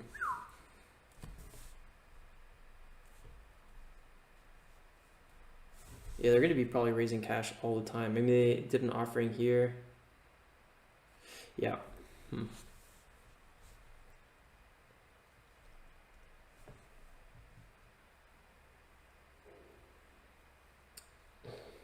OPGN, I don't know. I'll check it out in a little bit. Kyle, really unfortunate. We were up like 250 today, and now we're down $60. Partially my fault, partially TOS's fault because it stopped working in the middle of two trades, which was really, really unfortunate. So we couldn't get out of those, which resulted in bigger losses. And yeah, and then we didn't really have the opportunities besides maybe GEVO to make it back. So it is what it is.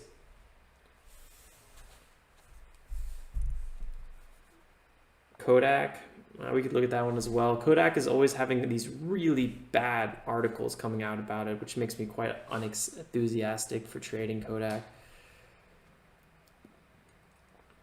Tesla with just absolutely just can't stop. This thing's insane. Intel 45 has been my target for quite some time. AMD, I would probably buy AMD on any sort of retest with the 180-day moving average. So that's somewhere around $60 maybe.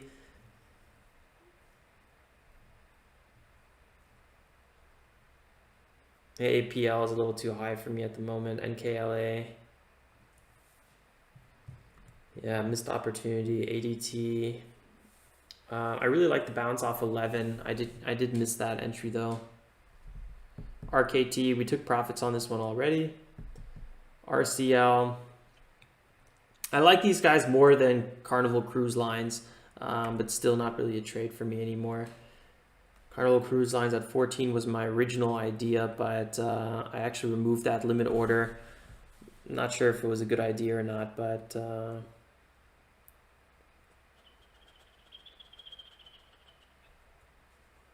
I feel like Carnival Cruise Lines could be an option to buy. I gotta say, you know, it's sold off so much.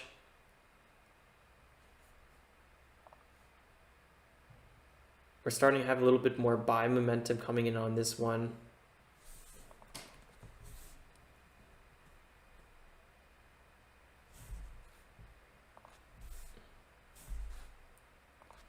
Not really convinced. And then we got CVAC. This was the one we sold today. Maybe a future trade, but for now I'm pretty happy about this one. The fact that it's up over halfway of this red candle is actually a very bullish sign. I wouldn't be surprised if CVAC was over 70 bucks by the end of the week. I would absolutely not be surprised. LMND, we got the Lemonade Insurance Company that was brought up in the chat room. I think a trade near the IPO price would be quite nice. Plus psychological $50 zone. You guys already know the $55 zone is a very big psychological area. That's actually exactly where CVAC came back to, around 55. So that's why I always talk about 5.5 and 55 being one of those critical support zones. Still no trade on LMND.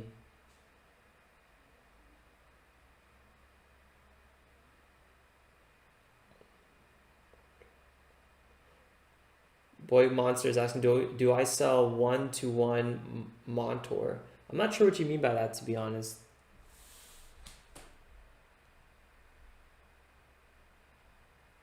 Yeah, REITs are always kind of interesting. HOV, which REIT was that again? Ooh, GVO is at 1.32, finally broke. Man, this one's just chugging along, huh? Do I offer one-to-one mentoring? Yeah, I've actually done it twice now. So if you're interested, just email me, alex@tradejournal.co. Thanks, Gab. Don't forget to drop a like, guys. I really, really appreciate it. Even on one of these days where, you know, TOS is failing us and the gappers are failing us a little bit. I mean, we got GEVO, so the gods gave us something. Maybe I gotta buy a goat or something and give it as a peace offering to the market gods, because they have been punishing me this week.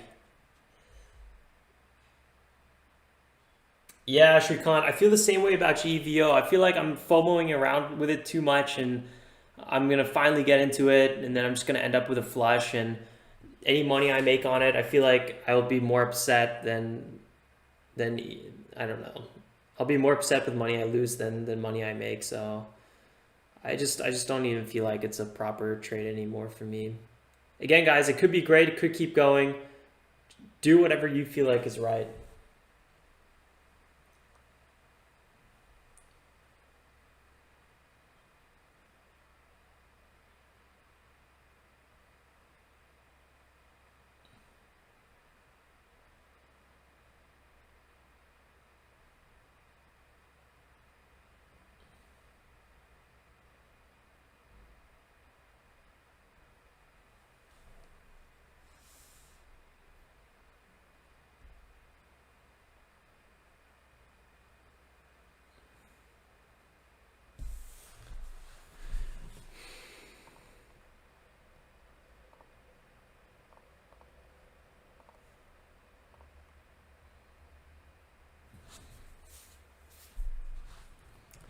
OPGN actually had kind of a nice secondary dip here to 150, looks like 157 or 257.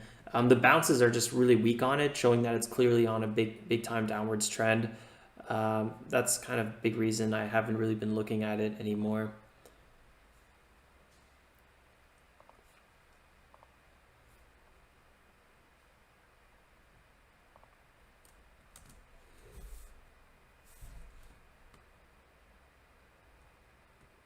Yeah, I mean, GEVO is definitely the nicest ticker right now, the nicest small cap ticker with $300 million being traded on it for the day. Like, by far the best one that I think most people are looking at right now for small cap trading.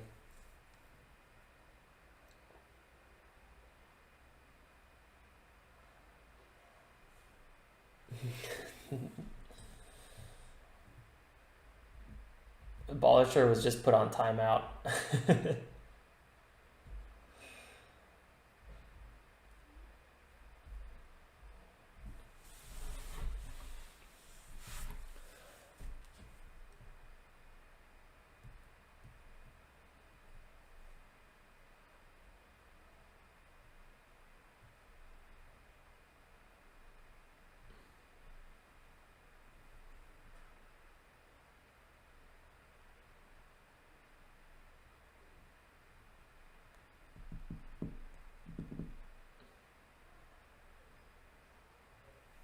Do I think news justifies the bag on GEVO? Well, it's not a bag yet, no?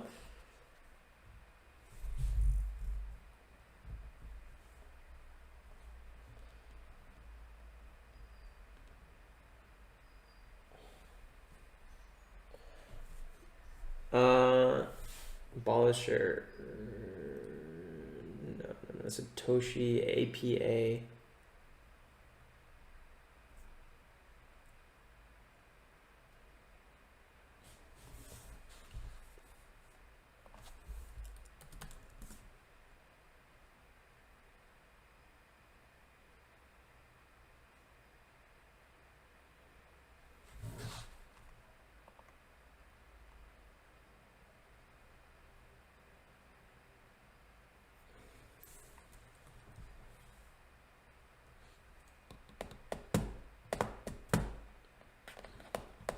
Nice, happy it's been working for you, man.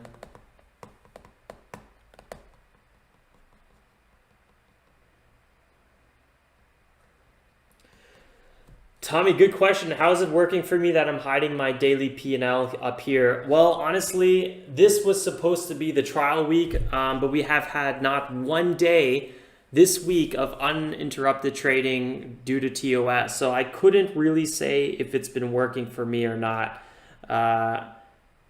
I don't know. I just can't answer that. So I guess next week we're going to continue the trial and then we'll kind of go from there. But for now, I like the fact that there's less going on. It makes me feel kind of comfortable. But at the same time, I don't know. I'm going to keep trying it. I do like the fact that there's just less on my screen. And it's also less irrelevant information, right? It doesn't really matter how much I'm up on the day with APA or whatever I'm trading, OPGN or XELB. What matters is the trade in front of me. So I think, in theory, it's a good thing.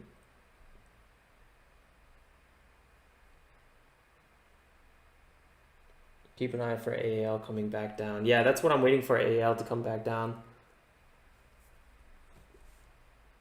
I would even like it in the 11s even, but I'm not sure if that's too aggressive.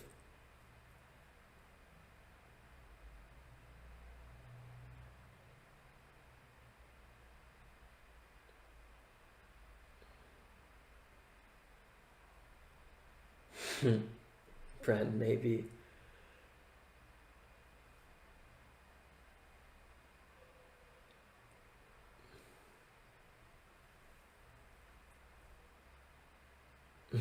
Glenn, what does that mean? Ooh, SPCE is still selling off. I would not be surprised if I had SPCE positioned at one point here.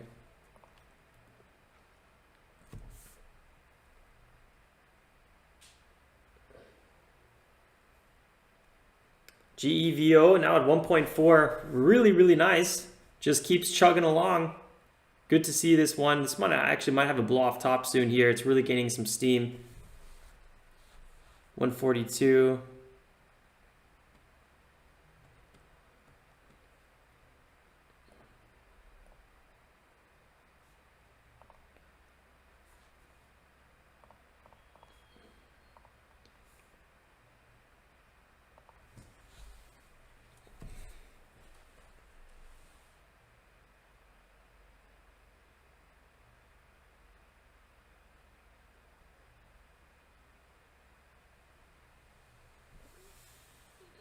Yeah, true, Tommy.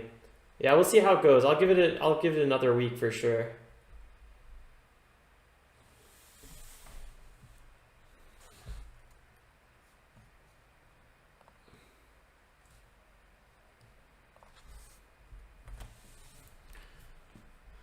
I'm surprised today was such a big P&L price swing. I don't think I've been up 250 and then ended pretty strongly in the red.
One sec. Wow, GVO is back at 144. My lord. Is at 144, not back at 144. Here we go, man.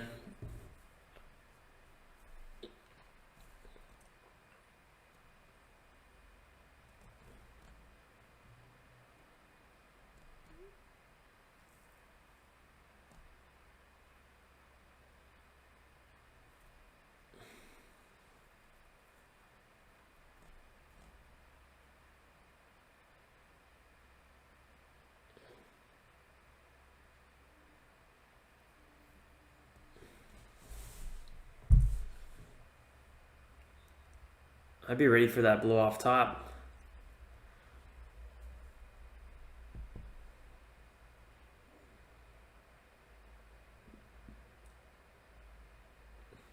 Whew. It's just piling its way through here.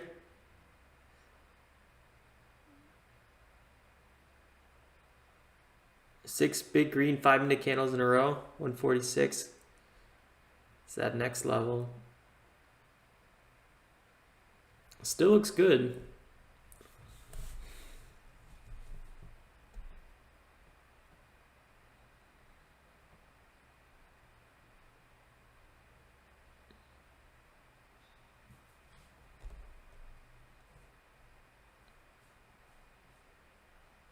I would not be buying here though.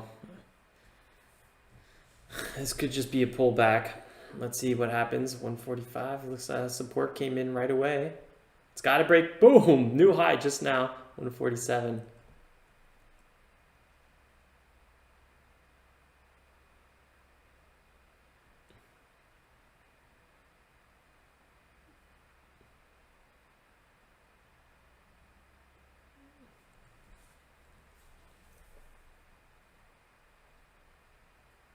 Can't believe it hit 148. A blow off top is like, if let's say it hits 150 and all of a sudden goes to like 155 just with a big spike, and then the candle goes back down. So now we have a big wick at the top, and then the reversal starts. That's called a blow off top, where it just blows through the top of 1.5 or whatever the resistance is, but it's a fake out, and then it goes right back down. And then you just have a wick kind of chilling in the air.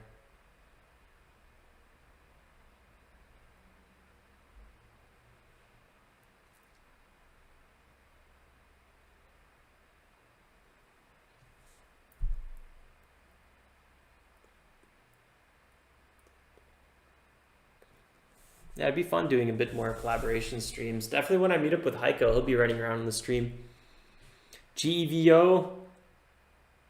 Let's see it. Can we hit the 1.5? We hit the 1.5 for a second. Can we break through it? Oh. That is a nice chunk of sellers, huh?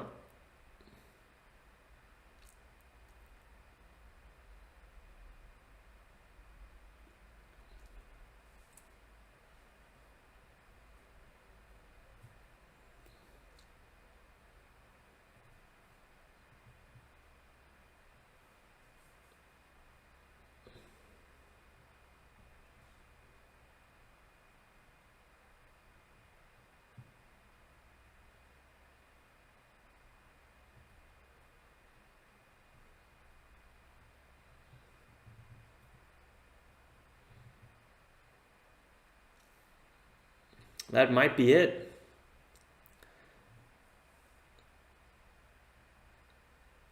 This could be the end. That's the biggest pullback we've had for quite some time on GEVO.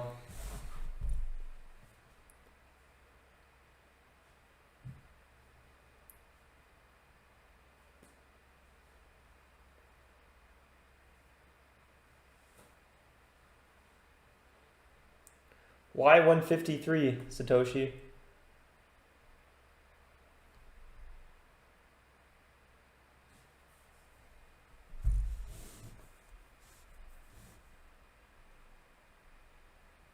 Yeah, David, 100%. If I'm up 36%, you pretty much know I'm taking profits. Except if it's like a swing trade and the price action on the 4-hour and the daily clearly point to continuation, just like the SPCE trade when it ran to like 42 and we made like 80-something% on that one. Ooh, GEVO, man, yeah, that was the top at 1.5. I'll be right back, guys.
Okay, daily. Fair enough, fair enough.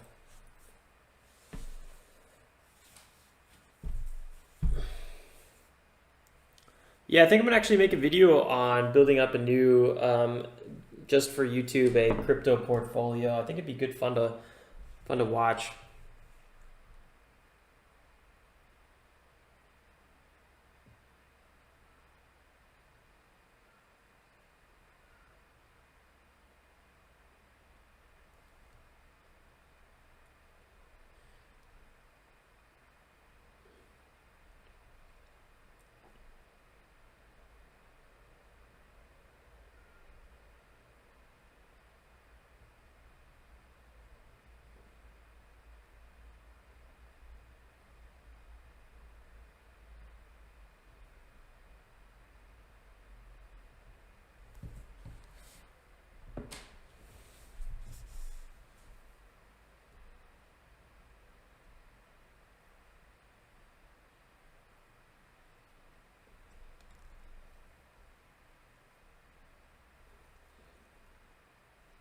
Brent, I forced my wife into 0.15 Bitcoin last Sunday.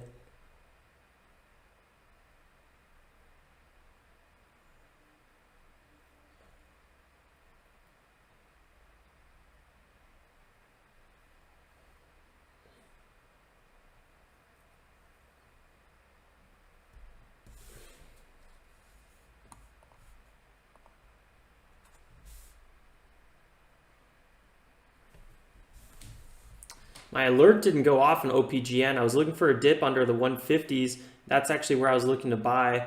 It's a little bit unfortunate that we didn't get that.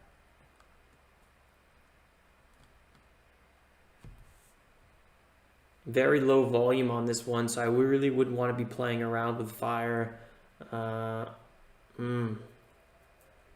TOS, what are you going to do?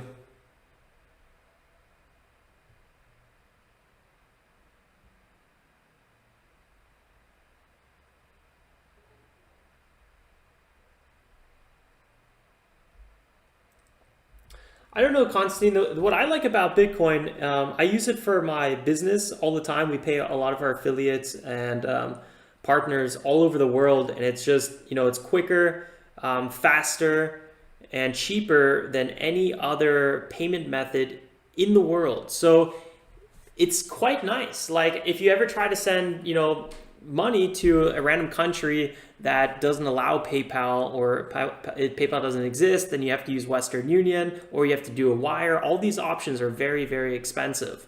So Bitcoin solves a massive issue for my business. And that's actually why I got into Bitcoin originally, because we were using it for our business. I don't know. I generally like it for that reason. I didn't speculate on Bitcoin till like about a year after our company started using it, because we constantly kept Bitcoin, so which kind of was speculation, like on its own. But yeah, I mean, I get it. Like if you turn the internet off, Bitcoin doesn't exist. But at the same time, it does solve a pretty big issue.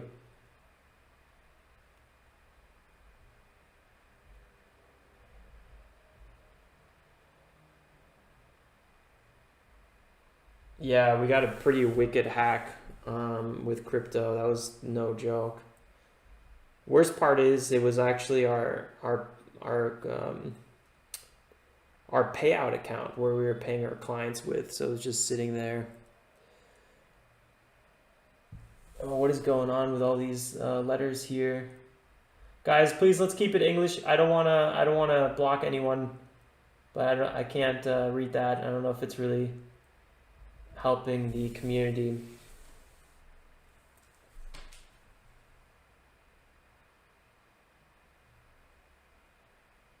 Yeah, if the banks don't work, nothing would work if the internet was off. That's just life. GEVO, big pullback here to 1.3. Woo! Nice little bounce off of that zone too, huh? Be really careful buying the pullbacks on OPGN.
No, keeping cash under a mattress is probably the worst idea. It's not insured, you don't get interest on it, and it's just an absolute disaster of an idea, I think. Yeah, traveling is huge. I oftentimes transfer Bitcoin to myself to foreign exchanges and then use that as the exchange, and it's much better.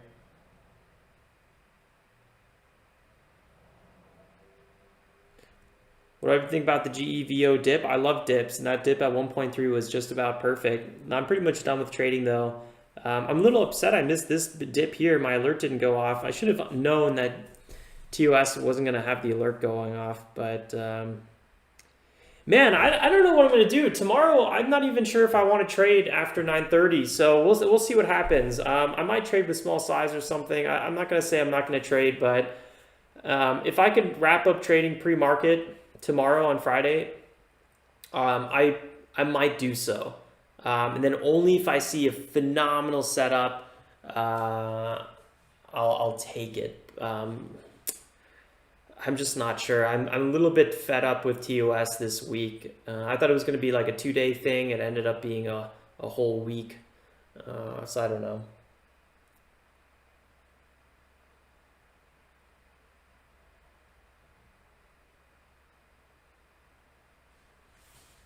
Silver. I definitely don't have any raw metals, so that'd be an interesting investment. David, I love it. That's a good one.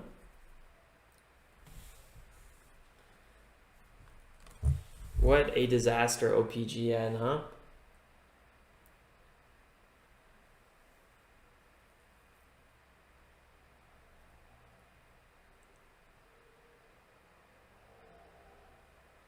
I have a friend that's really interested in investing in watches.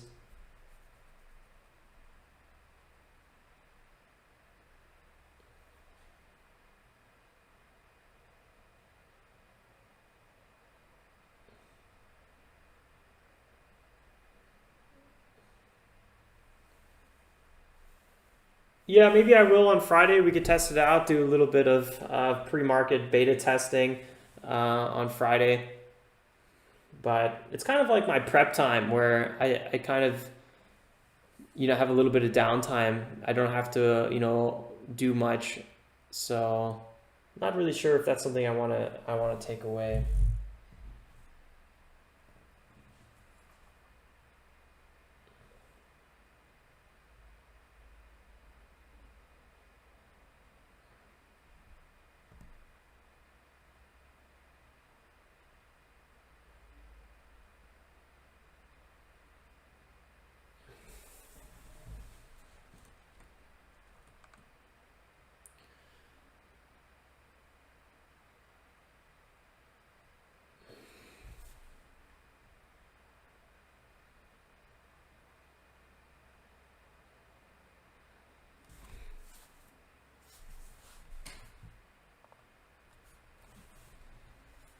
Let's read some news about GEVO, see if what we missed. Shares are trading higher on Thursday after the company announced it has exceeded 1.5 billion in long-term revenue contracts after entering into a binding renewal hydrocarbon purchase and sale agreement with Trafigura Trading.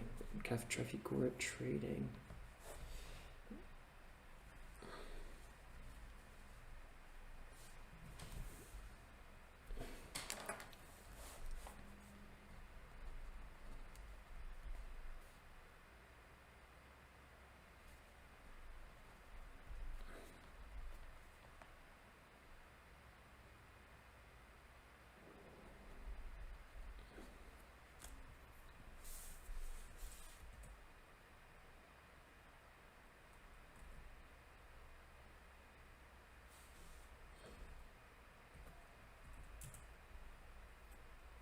That bounce on GEVO was quite strong as well.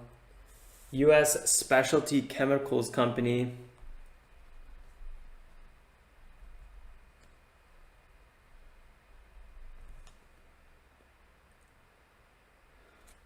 $13 million float.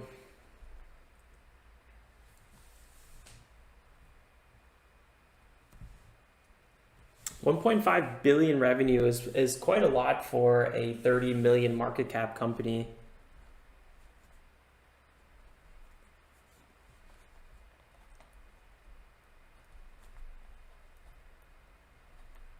But it says long-term revenue, so not totally sure how long-term they're talking about.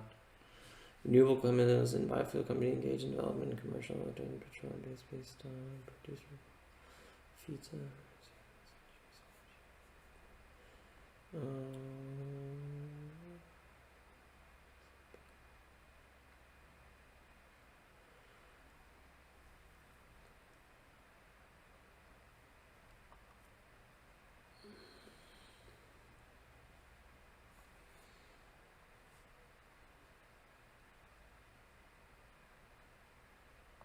Yeah, for the first news came about this one at 9.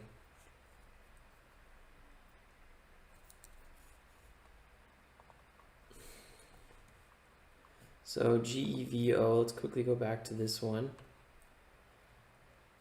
Looks like it already popped up before then. Or no, yeah, just at 9. This thing sprouted.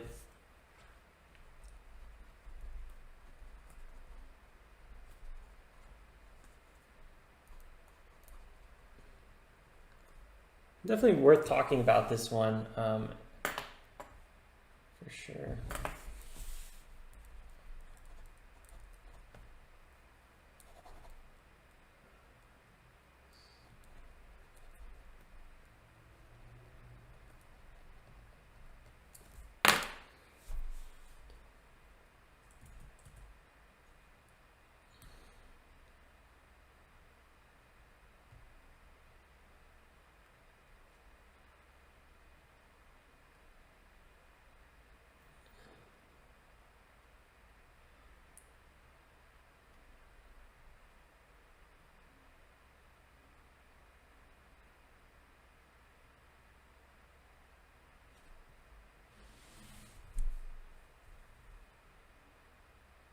Constantine, yeah, I feel the same way about Tesla. I feel like it's totally overpriced.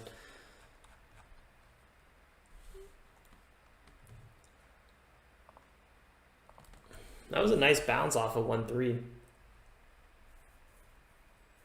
Yeah, OPGN, I don't really trust it anymore though.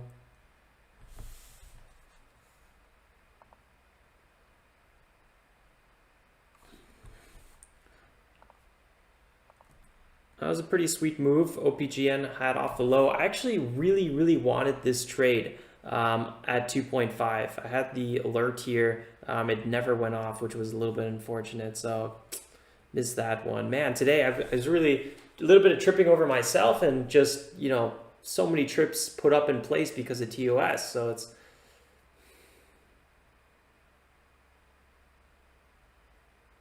really frustrating.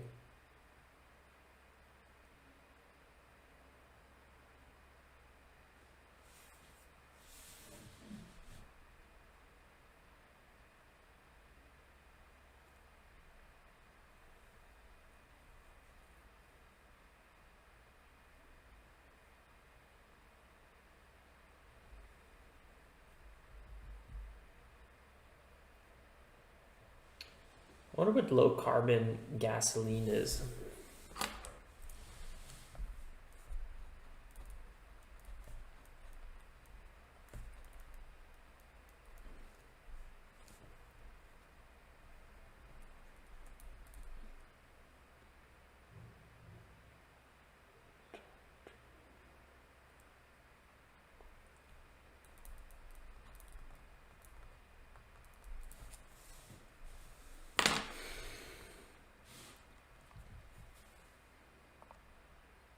There's definitely OPGN, some scalping possibilities, but the problem is you do like 3 scalps on this one and then you get stuck in one flash crash and then all of a sudden you give back all your profits, and it's just not really how I'd want to spend my afternoon. All right, guys, let's go ahead and wrap it up here. I streamed about 30 minutes longer than I was kind of expecting. I was kind of hoping that maybe GEVO, I would jump on some trade on it, but I never ended up doing that. Now I kind of just feel like I'm staring at stuff for no reason. A little bit unfortunate today, I gotta say. Like, we were up really nicely, and then I gave back all of my profits. We're still up on the $25,000 challenge account, which is really nice. This one's getting close to $8,000. The big problem though is our unlimited account now taking a little bit of a hit here. We're getting close to that 30,000 mark, and then we gave back a bit of profit yesterday, and then today not really the biggest red day. The fact that today's red doesn't really bother me. It's more that just the overall experience today was just very frustrating in and of itself. It makes me a little bit nervous for bigger position sizes, which is obviously where we want to get to. But I just don't know anymore if I would feel comfortable trading $10,000, $20,000 position sizes on these very quick trades on TOS anymore. So I might have to leave TOS for swing trading, because I love the platform in and of itself, especially when it works. But if we want to continue day trading, which I absolutely do, I love day trading, I think I would have to switch over to something different. If it's Fidelity, if it's E-Trade, if it's Lightspeed, I'm not totally sure, but we'll see. I'm gonna, for the next month, maybe 2 months, 3 months, I don't know how long it's gonna take, I'm gonna try out different platforms, and then in time I'll have a solid plan B, which will probably at one point turn into my plan A for day trading setup. So that's kind of what my goals are on the whole new broker. It's not something that's going to happen overnight. Muhammad's wondering if I use TOS alerts. Yes, I use TOS alerts all the time. The problem with TOS alerts is they don't always go off. What I sometimes do instead of using a TOS alert is I try to buy. I'll buy like 100 shares or whatever at a certain price. That always makes a sound, not always, but like 99% of the time it works. And then I know, okay, the price is where I want it. That works a little bit better than alerts on TOS. Satoshi's looking at AAL. I'm definitely going to look back on AAL. That would be nice. I would like to see it pull off a little bit. Constantine, thank you, Alex. Coffee as promised for GEVO at 1.4. I hope it makes you feel better. Lightspeed is the best. Is that what you use, Constantine? Thanks, man. I appreciate the coffee for sure. Although I'm going to a beer garden in like 3 hours, so I think, or maybe not. What time is it? I have no idea. Maybe 2 hours. So I think that's going to go towards a nice little Pilsner. But I appreciate it nonetheless. Maybe a coffee tomorrow. We'll see, man. Man, Tricon, I'm sorry to hear, man. It's so frustrating this week. Yeah, Fidelity. All these platforms I can't comment on because I haven't used them. So, once I have a little bit more profits or experience with different platforms, I would love to let you guys know how I feel about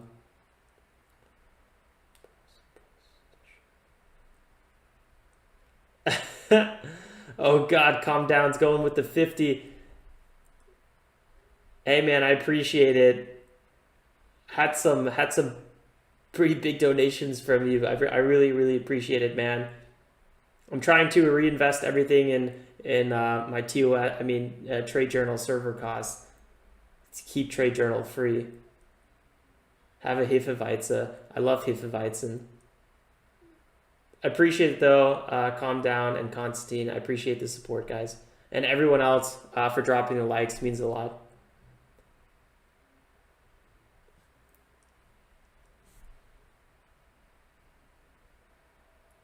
You better twerk for that dirty cash. This is like twerking. This is like mental twerking. I'm green on the day now. Oh man, that's a good point. I am green on the day.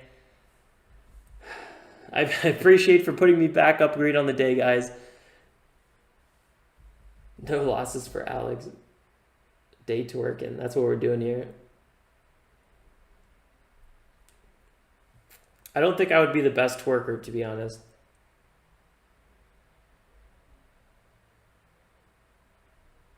Yeah, Kirill, me too. How many people are on the live feed? The live stream? I have no idea. Let's see what it says. We're at 200 right now, 193. What a day today, man. What an absolute day. We hit a high of like 390 or so. That's kind of crazy.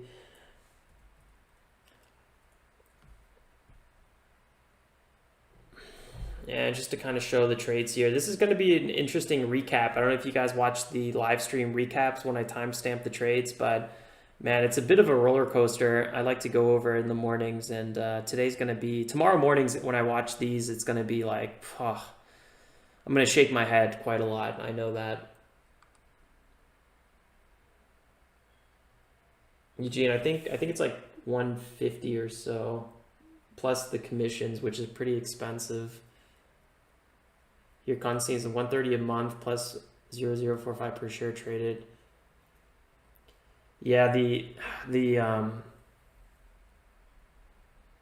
per share price is wicked, and that's oftentimes why people don't trade sub-dollar stocks when you're dealing with Lightspeed. Yeah, I think my problem with Lightspeed is like if I'm not trading with big position size, then it's not as interesting. So I think I need to crank up my position size a bit. Yeah, it's really pricey. It's really, really pricey. I got my demo, my 30-day demo with Lightspeed. I just got the email, so I'm going to be trying it out. All right, guys, I got to run. I will see you then first thing tomorrow morning, and I'll see you guys in the recap video. I want to talk about GEVO a little bit more and some of my plans moving forward. So I will see you guys in that video, and I'll see you guys first thing tomorrow morning. Maybe tomorrow we'll start the stream very, very early just to kind of play around with pre-market. Then again, I have no idea if pre-market's going to be hot, so we might not do anything pre-market. So it's always I don't want to promise anything with pre-market. I'll start the stream early. The chat is always going, starting around 8, but we'll see. Drinking Augustina. Yeah, I love Augustina.